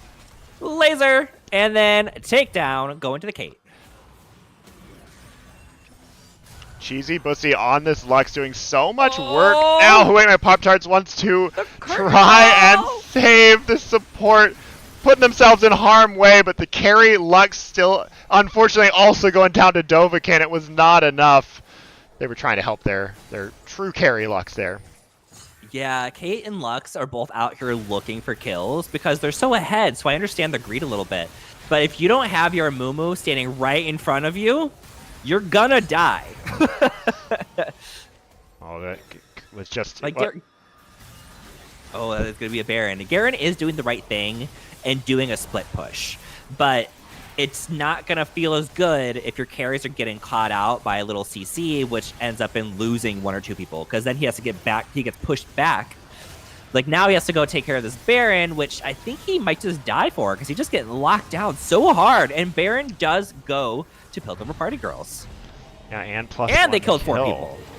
My good. Well, yeah, it was really a complete soft ace. You have the 3 members dead now, and Caitlyn Lux just now spawning. So really challenging position now as you've got Baron, and finally a gold lead has swung towards Piltover Party Girls. They'd been behind or close for most of this game, and I agree with you. This is all in the back of they're finding picks, but also part of this is their composition. It's tough to stay safe against an Evelynn. It's difficult to stay safe against these characters, and so they're up looking for picks, but perhaps it's time to switch and play a little bit more passive, get behind that Amumu, and play strong. Cheesy Pussy, though, every time you see someone, take their entire HP bar. But just like that, an immediate punish. So you show up on the map, and now that's 1 less person down. Look at all the dogs. They descend. Chef Zangy, Curse of the Sad Mummy coming down just to disengage, and that's just a Sad Mummy overall, running all the way back to base with no HP. Yeah, it's really. I'm sure Garen is feeling a little sad because he was doing the right thing and trying to push while his team was off, basically defending. But now just everyone's just dying so quickly. There's catching the Morgana snares, which basically just means you're dead because Nefiri can close the gap like it's nothing. And then there's so much speed with the Jhin speed boost. Evelynn. Ooh, Lippenstick trying to make so a easy to play, coming up, teleporting right behind the members of Shurima or Piltover Party Girls, but they immediately turn, and that is no longer a living Syndra. Goodbye.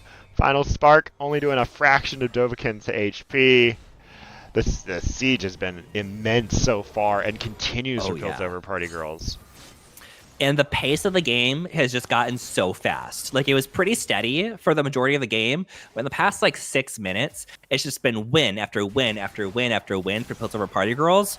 And that is just, it's giving them so much of a lead in general. But they're really pushing into this base now, which might not give Shurima Sugar Daddies the opportunity to get back into the game, which is what they need to do. They just need to keep shutting them down and catching them out and take advantage of their lead now, because like I was saying earlier, I think Shurima Sugar Daddies does have a stronger later game. So if they get to level 18 and start finishing out items, it might not look so good for Piltover Party Girls. another way they can make sure that Shroomer Sugar Daddies can't get back into this game is to take that dragon. And so you see lots of pings going off there right now. It would be Soul for Piltover Party Girls if they can secure this, and it will be spawning shortly. So they're looking to gain control of this map within 30 seconds of this dragon here. This is going to be a difficult dragon to defend on Shroomer Sugar Daddy's side. I think this one is going to go to Piltover Party Girls. Especially if anyone catches any kind of CC. Zangy once in there, but is too late. And now he is caught out. The whole team is collapsing. Too much damage on the Piltover Party Girls side for them to sustain out. Someone block it. Oh, no. Turn around. Run, Lux, run. The curtain call's coming. Morgana said, oh, hold still. Oh, every now and then you take a little dark binding, and then you find an Aatrox to the skull. Goodbye, Lux. Blue Badger. Ooh, Morgana's trying. He's hanging on there. Lippenstick has really been the one putting out so much damage in that fight. So finding a few kills was very good. It slows down this push, but still, it's 2 for 1, or 2 members alive and just 1 defender. And they just down the HP bar. This is going to be a inhibitor for sure for Piltover Party Girls and that Infernal Soul. Yeah, the kills and deaths ended up being even, but the fact that they did secure that last dragon for Infernal Soul, which Infernal Soul on an assassin like damage comp like that is gonna hurt. And they had the pressure in basically all the lanes, so they were already pushed to the red side of the map. So once they got out of that, even if it was just 2 of them still alive, they can get an objective no problem. Like, they took down that mid turret pretty quickly, and they already have like cushion on the top side and the bot side, giving them the opportunity now to go back, reset, and come back to the lanes on a pretty even point. John says, it's crazy when a Jhin Morgana lane is the least scary thing on that team. I mean, if you look at it, they're not... It's like Jhin is 11-3. He's doing a ton of damage. And like Morgana may be 3-7. She's got 21 assists, and she has been setting up these kills like crazy.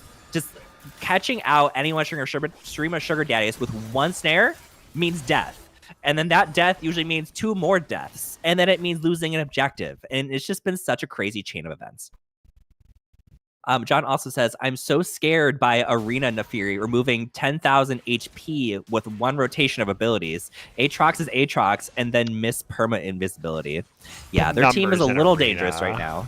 The numbers in Arena are like JRPG. It is insane how high those can go. But what's also insane is trying to walk into your own jungle, apparently.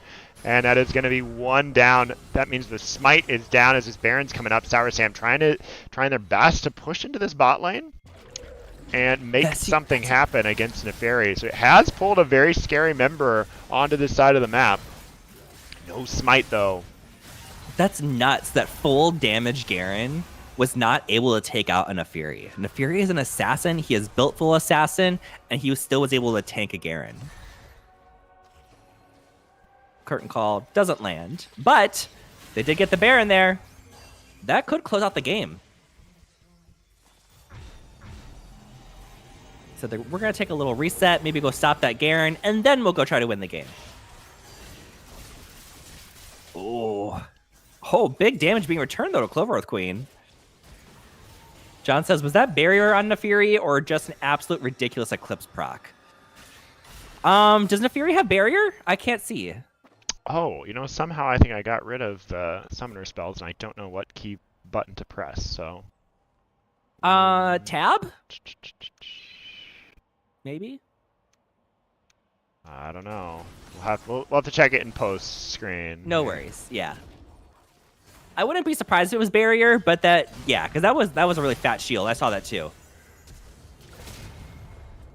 Bye. And now Sarah Sam, trying to run away. What a huge amount of damage coming out of Clover. That damage was nasty. That was like Evelyn 1-0 on the Garen. That's nuts. And John says, what was that damage, my guy? Seriously. Yes, agreed, John. Bam.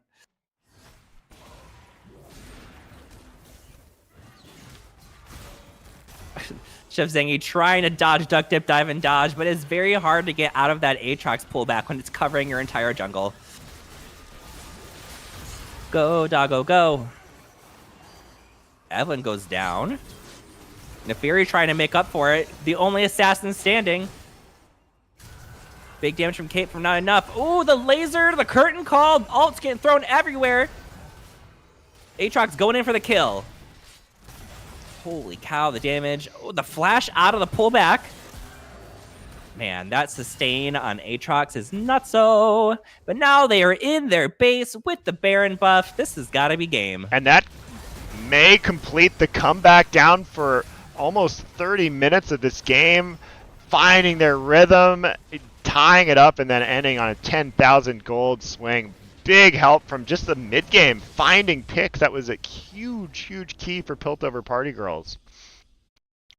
Yeah, what an interesting game. We were both wrong. We thought that the classic team fight comp was going to win, but that was not the case. But who do you think was MVP for this one? You know, I love being wrong, and honestly, on that, in a game like this, I have to give it to J9, the K9. She was all over the map in the back line when she needed to be. I thought that J9 did such a great job on a champion that honestly I don't see that often. So I'm always surprised to see Neferi. You know, I kind of want to give it to J9 the K9 as well as Clover the Queen, because it is very difficult to make an assassin comp like that work specifically into a big team fight comp. I think they both played it extremely well. So congratulations, J9 and Clover, on MVP. Woo!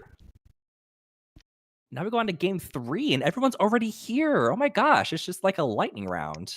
We're just moving. What a great game, too. I love to see a comeback. I love to see a close match. It was just back and forth the whole time. Honestly, at like the 30-minute mark, I had no idea who was going to win that.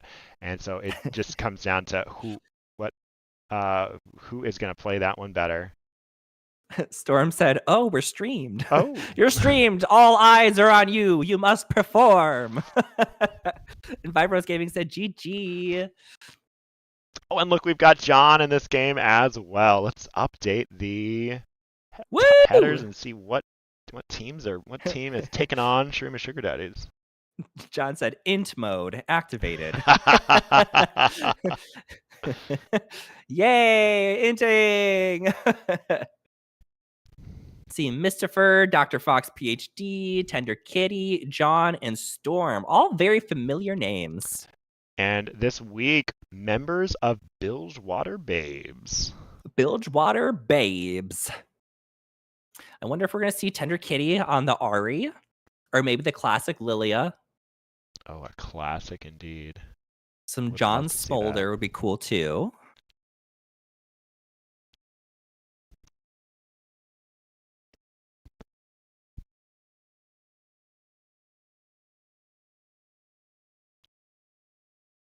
And every time I see Dr. Fox now, I think of Blaine, aka the Star, because their dog's name is Dr. Fox. Dr. Fox. He likes to claim that Dr. Fox actually stole the name from his pet. The Hancock says, Bilge going undefeated confirmed. Oh, we're calling it out now. They say Bilgewater Babe's going to win this one and go 3-0 this week. I stand for that. And we've got, so Shrima Sugar Daddies is 1-1 now. So we're going for a 2-1 if we win on this one.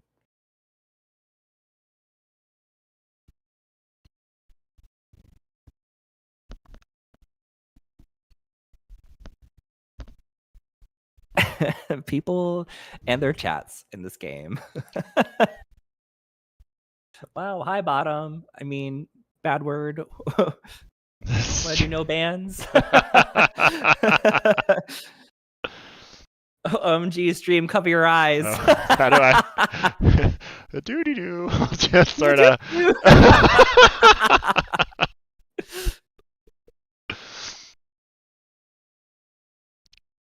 We've got them all here, so I imagine they're going to kick it off here in just a second. They're even talking about just doing no bans. I know. So. Although, honestly, the bans last game were probably crazier than no bans. I could not. Yeah. It was just wherever the mouse landed, I think.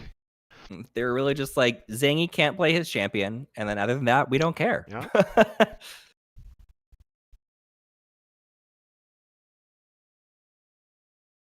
Oh my goodness.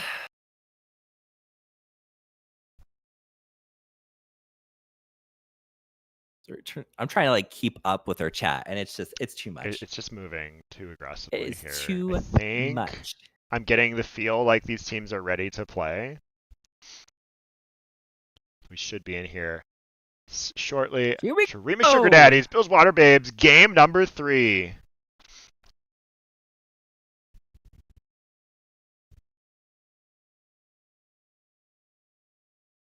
So is Ari going to be left available? Is Jarvan going to be up? Have they actually agreed to no bans? If so, oh, I feel like every time I've seen Tender Kitty in the game, they usually just ask for no bans, but it's only ever actually happened once that I remember.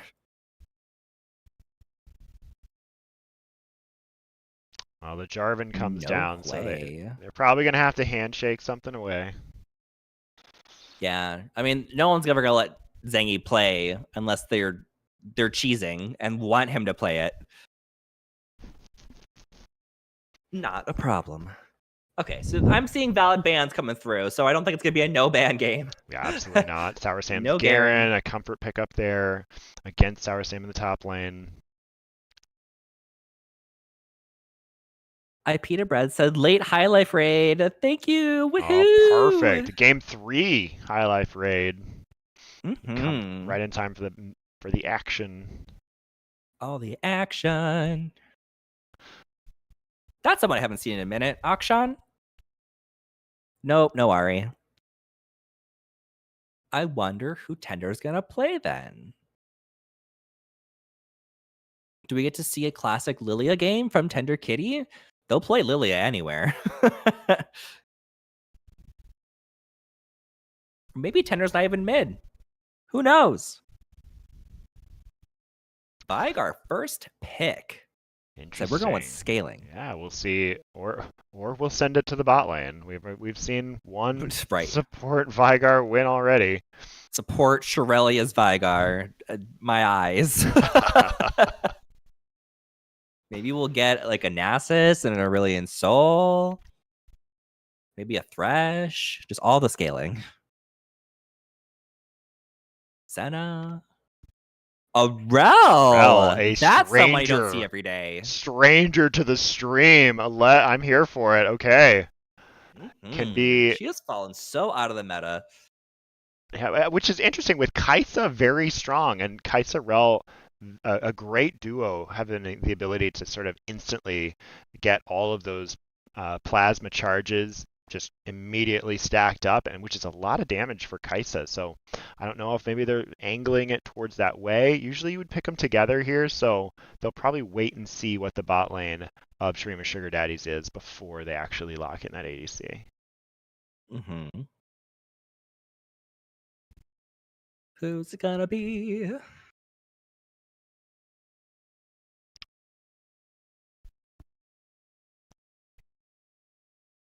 Oh, they're really going to the last second. Yeah, they're talking it through this. I like the Malphite pick, especially with Graves in the jungle. You know that your enemy team is likely to be a little bit more AD heavy. Ooh, double here. scaling. Ooh. All right, the Vigar and Aurelion Sol. I'm here for it. Mm-hmm.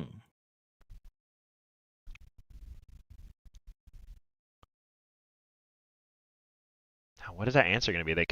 They get the bot lane. Oh, Samira Rel, also very strong and oh yeah, and actually kind of a flex pick. I have seen Tender Kitty take Samira mid as well, so perhaps they'll end up there.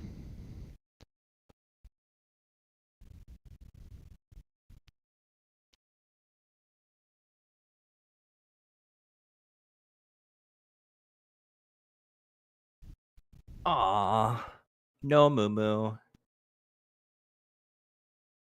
Which kind of maybe signals to me there might be a Diana ban coming as well, with that Amumu taken off and leaving Diana up, unless they want to deliberately, unless they're trying to bait that pick from Chef Zangy, perhaps.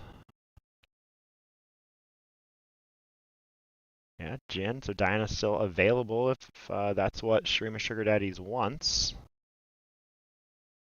I mean, that's typically his second choice. Either that or I believe Amumu, which Amumu was taken out. And then I want to say they might have played some Belveth as a last resort. Once he's been banned out so hard. I'm going to assume a Diana pick here.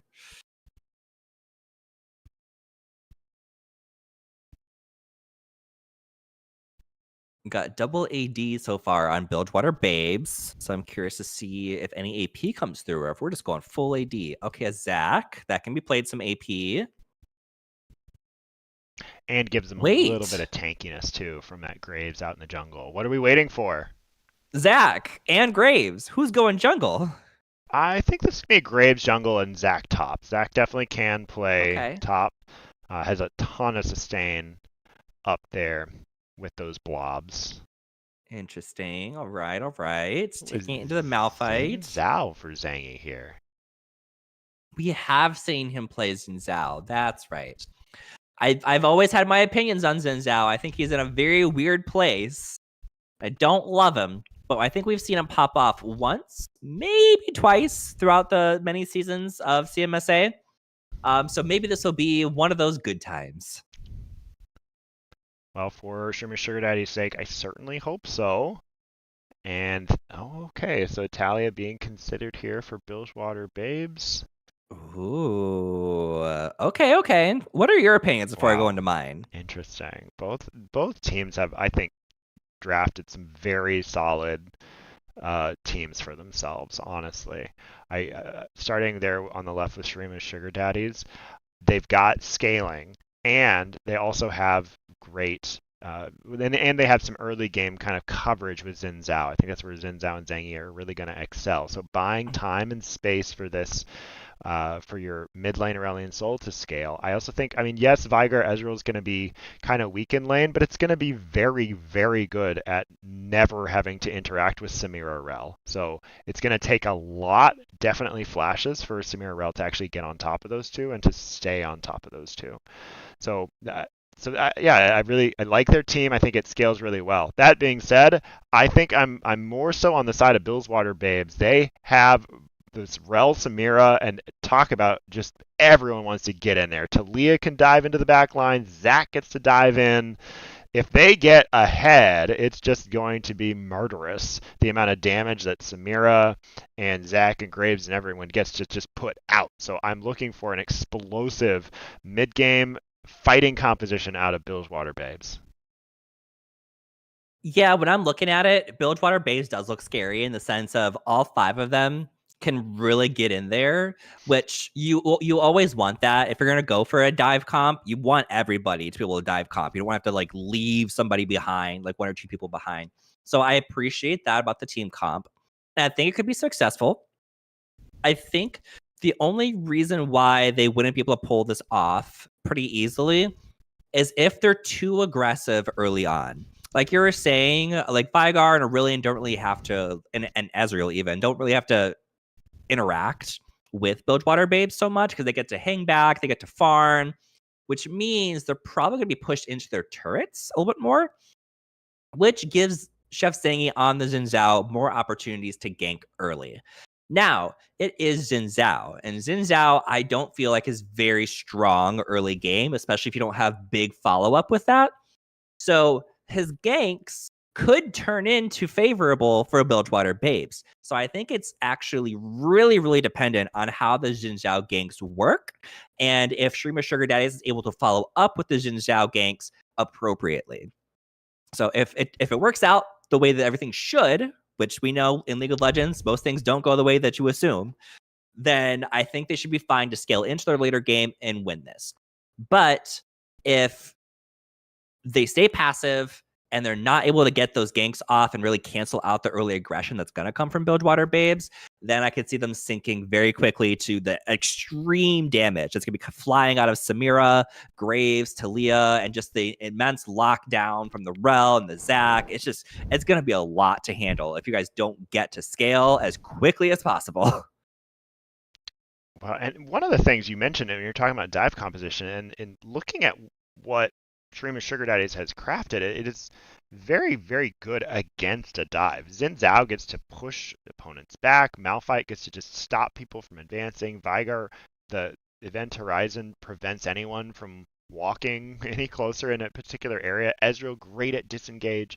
So there's actually, it's going to be very challenging, I think, for the side of Bilgewater Babes to actually to get onto the top of their opponents and actually score these kills. So I'm curious how they kind of puzzle their way around the mid game. 100%. And I think everyone has a skin. Woo! Now we get into our game of League of Legends.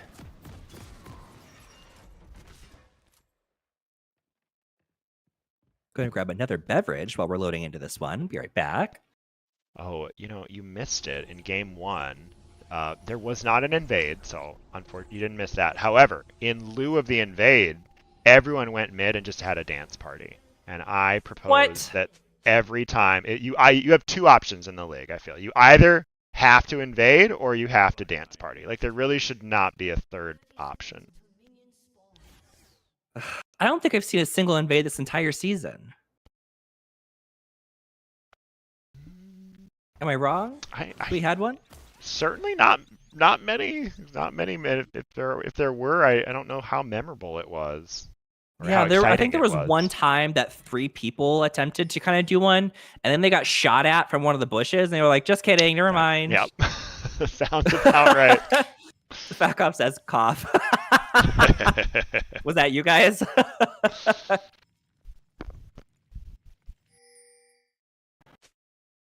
There is a Tender Kitty on the Samira, but it's not mid. So we've got John here on the Rel, Tender Kitty on Samira. Oh, I'm loving what I'm seeing here out of Bilgewater Babes.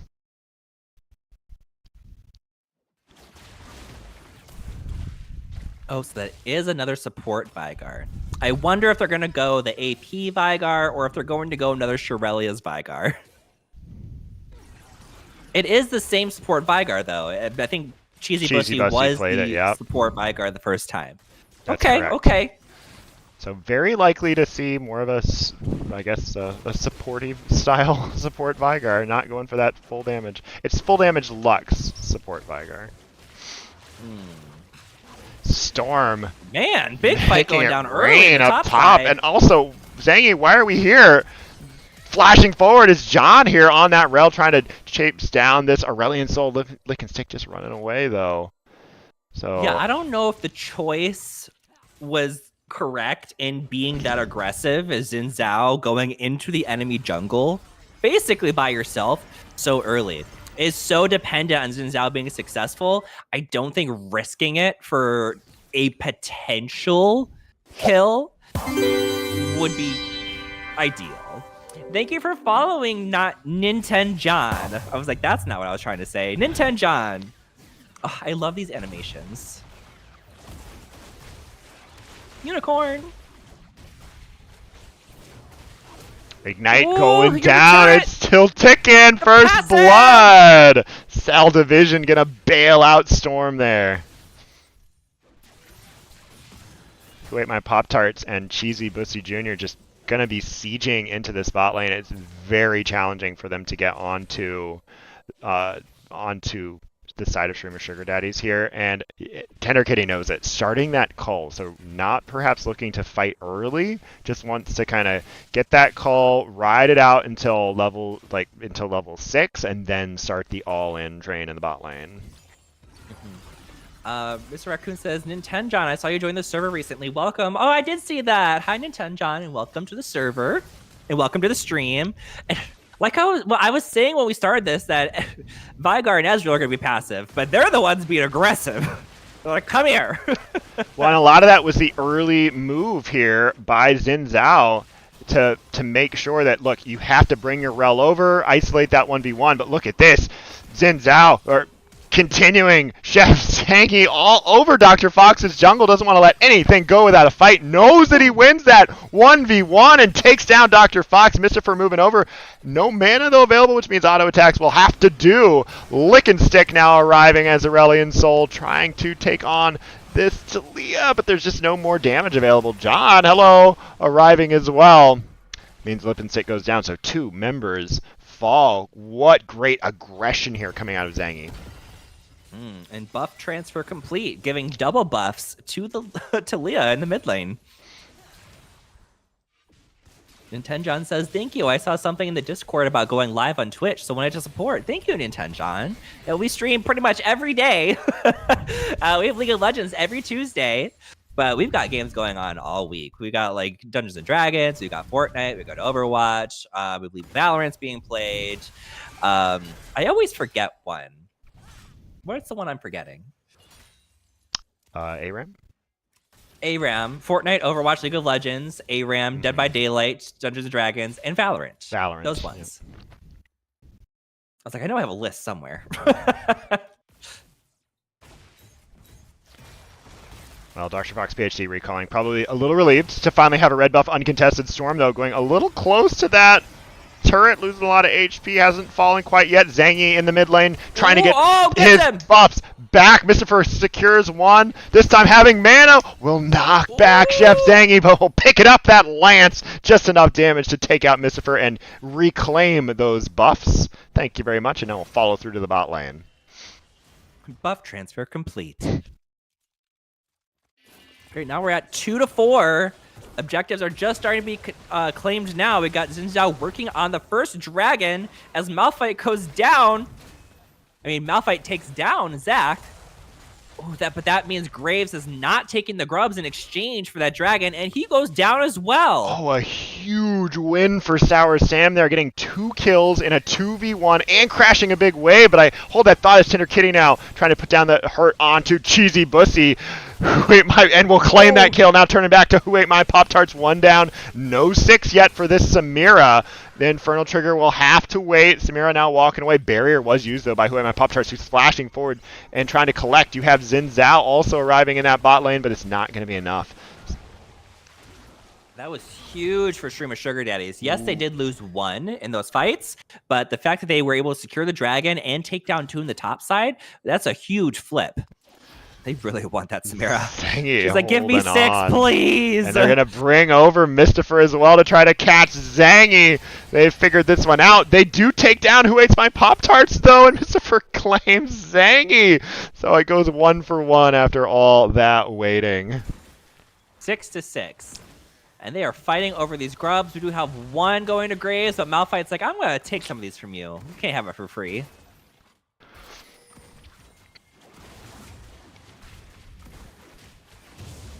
And that is really great that he was able to take 1 away, because now in the next set, they just have to take 2 away in order for them to stop Stream of Sugar Daddies from getting a full buff.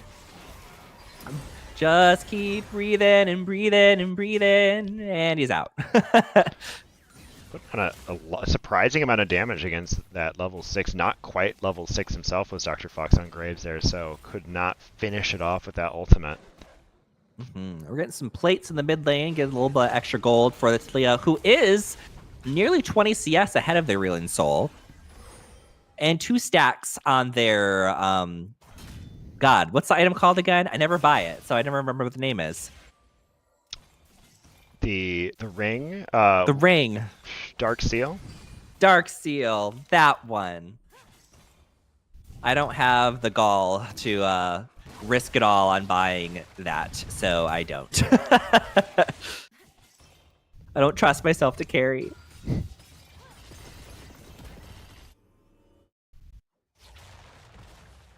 Well, lethality now complete for Samira. That serrated dirt going to be a nice early power spike here into this Ezreal.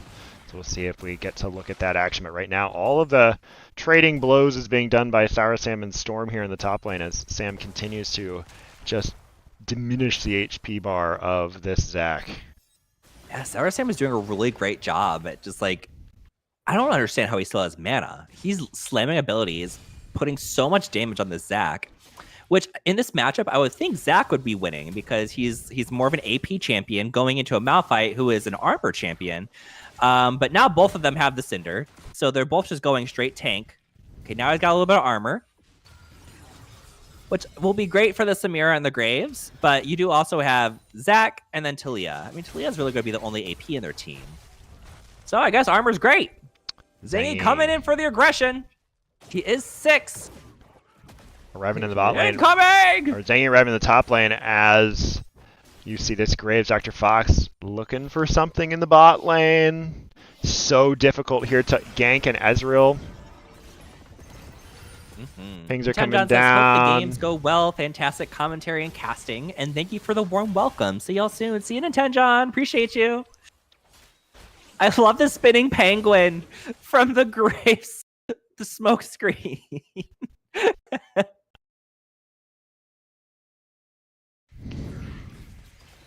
Teleport in the mid lane. Waiting to see a first completed item.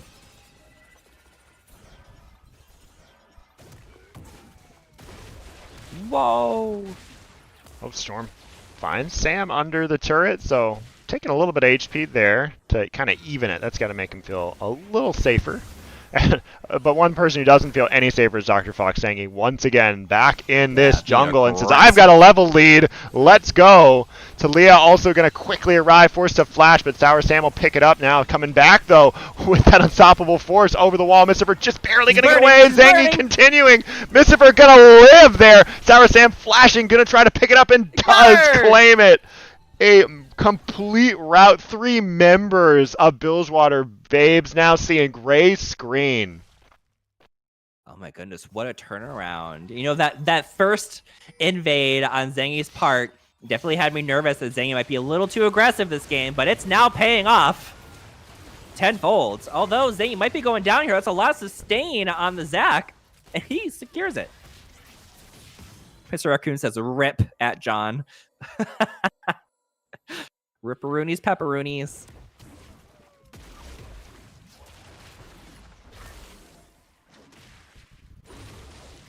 I'm very interested to see which one of these top laners really comes out on top as like the big impact of this game. Because right now they're both doing great. But who will be best? This is going to be dragon number 2, but it'll be the first dragon for Bilgewater Babes if they're able to secure it here. I don't see any contest. So it looks like it might be going to them. Yeah, pings have already gone down on the opposite side of the map, so they've been looking at those grubs. They do want to see if they can at least get a couple of them so they can prevent their opponents from getting to 5. This is Dragon very slow, but finally claimed there, notching it up 1 apiece.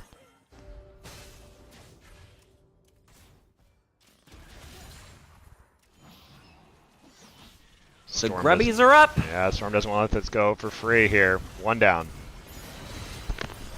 Just keep breathing, and down goes the Xin Zhao. Oh my goodness. The breath never stops. So we're 2-2 on grubbies. 3 in favor of Bilgewater Babes. Looks like they're going to be able to secure 4.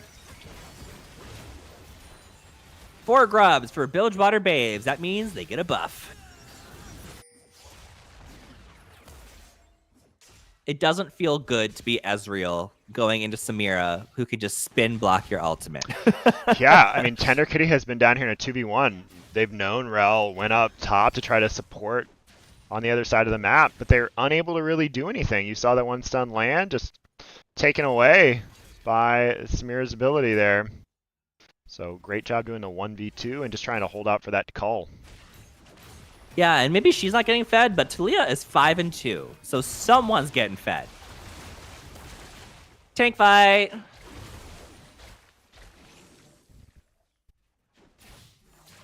Very important to know that Malphite needs to walk over Zac's blobs in order to reduce his healing.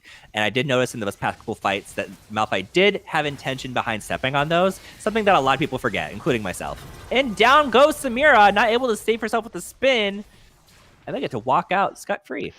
Yeah, that was great. They crashed a gigantic minion wave onto the turret, and you just saw Tender Kitty was just fighting with every single CS, was just eating it. Q after Q after Q from both of the bot laners of Stream and Sugar Daddies, and eventually it was just too much and fell there. Yeah, Mars says Samira Rel toxic lane LMAO preach. It hasn't gone off too crazy yet because there's been so much action across the board. Ooh, the Cell Division goes down. I think they're able to take care of him though. Pop. Yeah, the Rel Samira lane hasn't been able to pop up just yet just because we've had to send John to other lanes to help with some action going on across the board. But I'm fairly confident that now that Samira has finished the Collector and we're getting to some more rotations, we'll start to see Samira get some kills here. First really got to run for his life here, although the Vigar is here with their Event Horizon, locking him down. Just keep breathing on him. Just keep breathing. They're burning. They're burning. And down they go.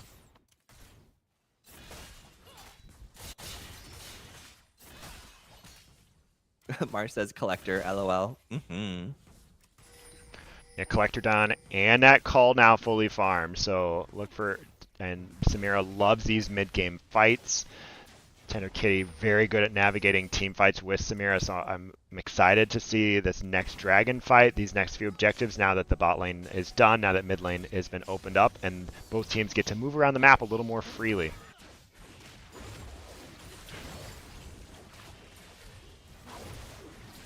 That Rel skin's actually kind of cool. That's a High Noon, I think that is High Noon, yeah. The High Noon Rel with the Soul Fighter Samira. It's a nice combination. All right, Talia and Graves looking for a flank here, but it is an Ezreal who can just blink right on out. Get on out. Zin is here for the follow-up.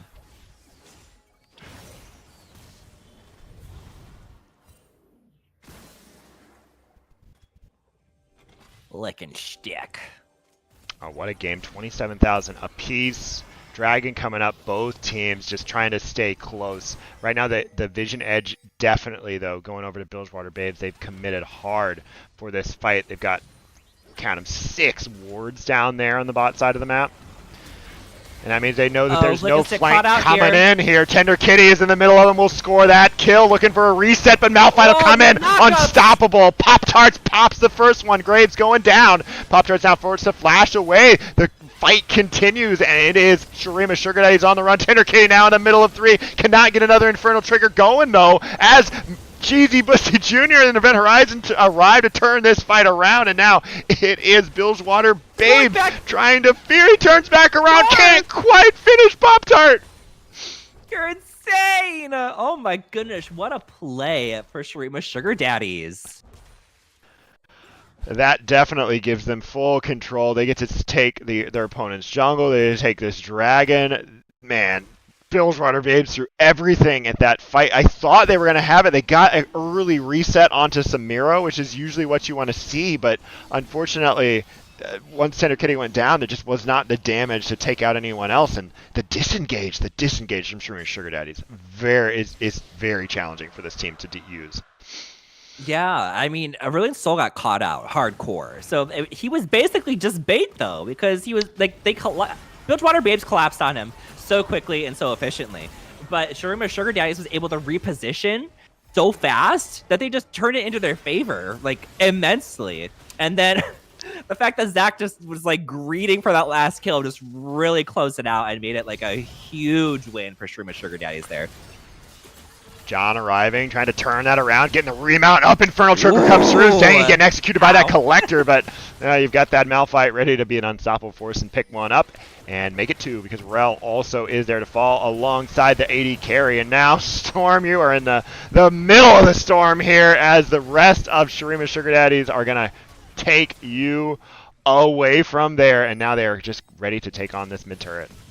Yeah, the amount of control that Shurima Sugar Daddies has in these fights between the Malphite ults, the slowing from the Aurelion, the Vigar Event Horizons, it's just really hard to maneuver as Bilgewater Babes. So if they get caught by anything, which isn't hard, there's stuff flying everywhere from Shurima Sugar Daddies. It's just too hard to get out of it. Uh-oh. might be in danger. Oh, but the blink over the wall and the vent horizon just blocking everybody from being able to catch back up. They just do not have the gap close to get in there. Beautiful arcane shift there. Who Ate My Pop-Tarts playing this just perfectly. 6-0 against this team that has so much ability to gap close and get on top of you. What a great pick this has been. Continuing to show off that kiting skill there. Arcane Barrage hitting 2, which means John's going to fall low and his support will pick it up. Cheesy Bussy Jr. going away. Chef Zangy trying to get out now. Who Ate My Pop-Tarts this time going forward with that arcane shift, trying to put some damage onto the back line. Sour Sam pushing away there, Tender Kitty, but there's the re-engage, the Dragon Lipstick coming in. Storm in the middle of all of them, just trying to bounce, make some time, but it's not enough as Cheesy Bussy goes down, and now Who Ate My Pop-Tarts will clean up. It's so painful, like watching Bilgewater Babes try to get the engage going off. Like this Rel is trying so hard to get in there and just lock somebody down, but like Ezreal just blinks every time she tries to engage on him. Aurelion Sol just flies over a wall. She gets pushed back. There's an event horizon in the way. It's a dive comp that isn't able to dive because there's just too much in between them and their targets. Yeah, it is. It's a dive comp basically against a disengage comp. Rel does that very, very well. And here Rel trying it again, and you just blink again. Goodbye. Zangy now going in. They do immediately take out Tender Kitty, and you get the feeling like they just feel like they've got to find a fight. They're going to keep forcing it, and it's just not going their way.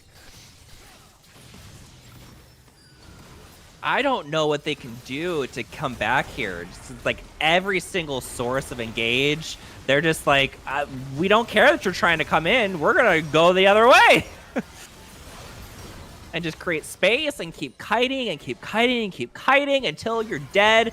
And then once you're kind of low, Malphite's going to fly in there and make sure you're held still long enough for us to just finish you off. I think I called out the score at 29,000 to 29,000, and now it is 42,000 to 33,000. These last few minutes have been 100% Shreem and Sugar Daddies, and they have just taken a commanding position in this game. Yeah, I don't know what Bilgewater Babes needs to do to get this off. There needs to be some serious mistakes made by Shreem or Sugar Daddies for it to at all go back in the favor of Bilgewater Babes.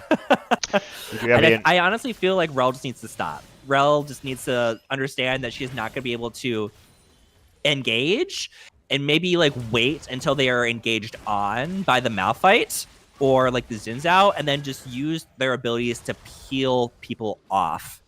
I think that's the only thing I can see helping them maybe in these fights. Just kind of have a little bit more patience, wait for action to happen instead of trying to make it happen and then just being on cooldowns when you need your abilities. Oh, Tender Kitty getting through that Samira wind wall there. Kayla says, let's go, John! Let's go, John! Oh, who was first today? Who called first once the stream started? It was all such a blur. Me trying to get the stream going in 15 minutes. I did not at all take note. It's fair. Blaine said, Mr. Raccoon said it was Blaine. Okay, thank you, Mr. Raccoon, for your honesty. Although we did have the stream completely crash, and I'm just like continuing to knock on everything that doesn't do it again. So I don't know if you count the first time I booted the stream up or the second time. It's who got it first. Oh goodness, did it crash like during the game, or did it crash as you were waiting for the first game to start? It was, I think, while I was waiting for the first game to start.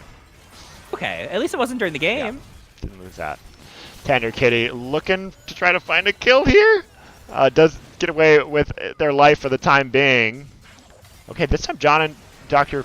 PhD a little bit on the side, but your main carry has no HP left, and now the collapse is on. Who Ate My Pop-Tarts blinking forward there, and it's once again just a rout. The only surviving member, Mystifer, and oh my goodness, game? It could be game here. The death time, it's so early. The death timers are still fairly low, 20 seconds, but they do have minions. Talia does have a pretty good wave clear here. It's just going to be the cannon minion for now. I'm not sure against the wave clear. Maybe against someone else they could have done it, but too much there. not quite enough. They do have Baron available. Are they thinking about it? I see a few people go in that direction. Aurelian said, maybe I'll just go push bot side. Maybe the rest of the team will get the Baron. They're thinking maybe blasting Cone over into Baron, but Xin Zhao is still over there. Yeah, it feels like they're just trying to play as greedy as possible. They're like pushing every wave, take all of the jungle, and then we'll consider Baron. They're looking for a pick or two here. Zangy has always been in this side of the jungle. Cheesy Bussy Jr. putting down that event horizon means there's nowhere for Storm to go. Man, that was just rude. Just waiting there for the Zac and then just collapsing on him. But that is the sign to go do the Baron. You got Zac out. That means there is no tank except for the Rel, which they're all on the opposite side of the map right now. So there's no way they're contesting this Baron. Zangy just going to tank this Baron down. You got your ADC there. Plenty of damage. They feel so confident. Sam is already on their way to the bot lane here. And that's going to be secured. Baron. As if they needed more to add to this lead. 10,000 gold lead at just the 25-minute mark. They are the definition of accelerated here. 10,000 gold gives you such a crick on the neck. Name the reference. Aladdin. Yes, good job. I got the Disney going. Woohoo, that I Disney. can match. Disney.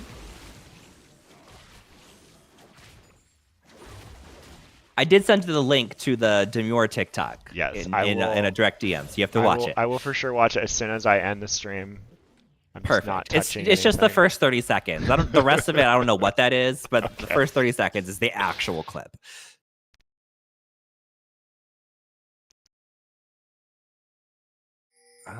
Really unfortunate for Bilgewater Babes right now to be in a situation where their only like big damage is the Talia. And she's having a really hard time finding her angle just because she can't get the lockdown she needs to really land the combos. Yeah, the idea of having Talia in there to kind of dive into the whole team was great in theory, but now that when you find yourself this far behind and just unable to dive, it's very challenging. It feels like Bilgewater Babes are not the kind to just roll over without a fight. I think they want to find a big 5v5 and look for them to just go for it. Full send here, close to their own base. I don't think they're just going to turtle down and slowly die to this Baron. Okay, Cheesy Bussy built the Shirelias and then also built the Chalice. Or I forget what it's called. Because no one builds that item anymore. Sour Sam claims the life of Mystifer here. Man, it's getting pinned in your own base. The Baron's just beating them up.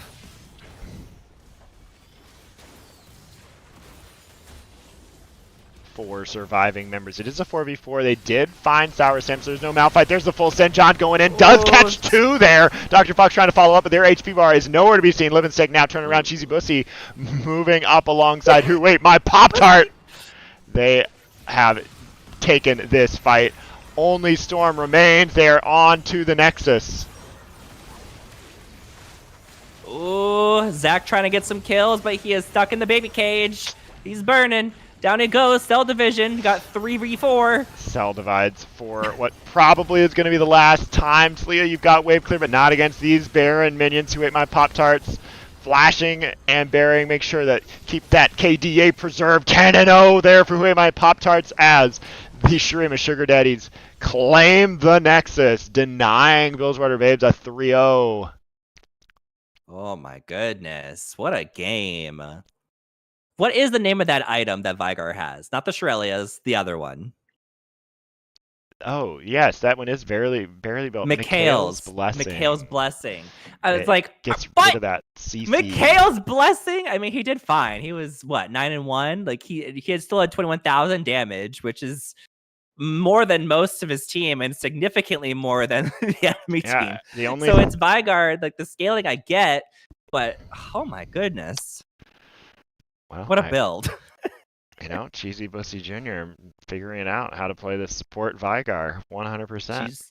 Cheesing with that Bussy, that's for sure. Who do you think was MVP for the game? This game, I don't know how I can't give this to Who Ate My Pop Tarts. Pop Tarts was just sensational on that Ezreal not dying against a very, very scary team. Did have and just playing it so well. Had a lot of help obviously from all over their team. It's never a one ring circus here, but certainly Who Ate My Pop Tarts I think had a great performance here in game number 3. How I about agree. you? Cheesy Bussy like really put in work as a support Vigar. They weren't the kind of support Vigar that you can see sometimes where they're just really aggressive with their stuns and they're trying to just put down as much damage as possible. And then what that usually means is now your cooldowns are up, um, and leaving your ADC vulnerable to like an all-in. Whereas Cheesy chose to kind of like hold their abilities for Peel. So I appreciate that. I think it deserves an honorable mention in supporting Who Ate My Pop Tarts and in their success. But Who Ate My Pop Tarts was very, very slippery in timing their blinks and just making sure that the enemy team did not have the opportunity to dive as a dive comp. So yes, I would agree that the Ezreal does get the MVP on Who Ate My Pop Tarts. Congratulations! Woohoo! Oh my gosh, what week are we in? Was this week 5, 6? Week 5. Week 5. Okay, so we still got 4 more after this. Yeah, we get to see, what is it, Topaz next week. So I'm excited. Second time ever looking at Yes. Topaz. I'm excited too. Like I ended up missing the first 2 streams and I was late for this one. So like I feel like I haven't like been here. And I was like, oh God, I feel like it's almost over. But we still got 4 more. And then we also have invitationals. So I have to bring my mind back and be like, you know what? We still have plenty of time. We still got lots of CMSA and lots of time with all of our beautiful viewers. Yeah, and I actually think the invitational surveys are either soon to go out or already out. So please look at those and start nominating who you want to see in that end of the season invitational. It's not just about who you think is the best player, but who passes the 5 check, who's someone that you love playing with that you want to get shouted out and play an awesome end of the season invitational. 100%. And if you are new here and you don't know who we are, you just happen to come across our stream. CMSA stands for the Chicago Metropolitan Sports Association. We are the largest LGBTQ plus sports nonprofit in the Midwest. And in 2018, we expanded to include eSports. We have active eSports leagues for Fortnite, Overwatch, League of Legends, ARAM, Dead by Daylight, Dungeons and Dragons, and then Valorant, and we have like game servers for other games. Like we're always doing something. So if you want to participate, just make sure you join our Discord, CMSA eSports. There's something going on for everybody. I promise you'll find something. How are the meetups? Those happen now, right? There Or are they next are week? Yes, one meetup is being rescheduled. So the in-person meetup is being rescheduled. Dates and times TBD. I believe I heard of you that said that you were interested on the Discord, that you'll get a private message with the details on that so you are not confused and don't miss it. However, out in the park at the day at Six Flags, or the evening at Six Flags, is still available, and I checked, and tickets are still available, or is still happening, and tickets are still available. So I will be there, and I hope to see as many CMSA esports people out there as I can. And I wish I could be there, but I will be all the way over here. It is the first week of school for me, and I'm actually taking my esports classes. Like I have gaming development 101. So I'm learning about the history of gaming and the whole platform. And then my other class right now is actually sports management. Oh, So I'm very okay. interested to see how that goes because they like touch on esports, but a lot of it is like leadership in like the athletic community and like managing teams and coaching and all that kind of fun stuff. So I'll definitely keep you guys updated on how those courses go because I'm very, very excited. Any other comments for this week, or I think we're pretty much ready to wrap up, I right? think we're ready to wrap up. So I think I'll give you the last word. Thank you everyone for tuning in.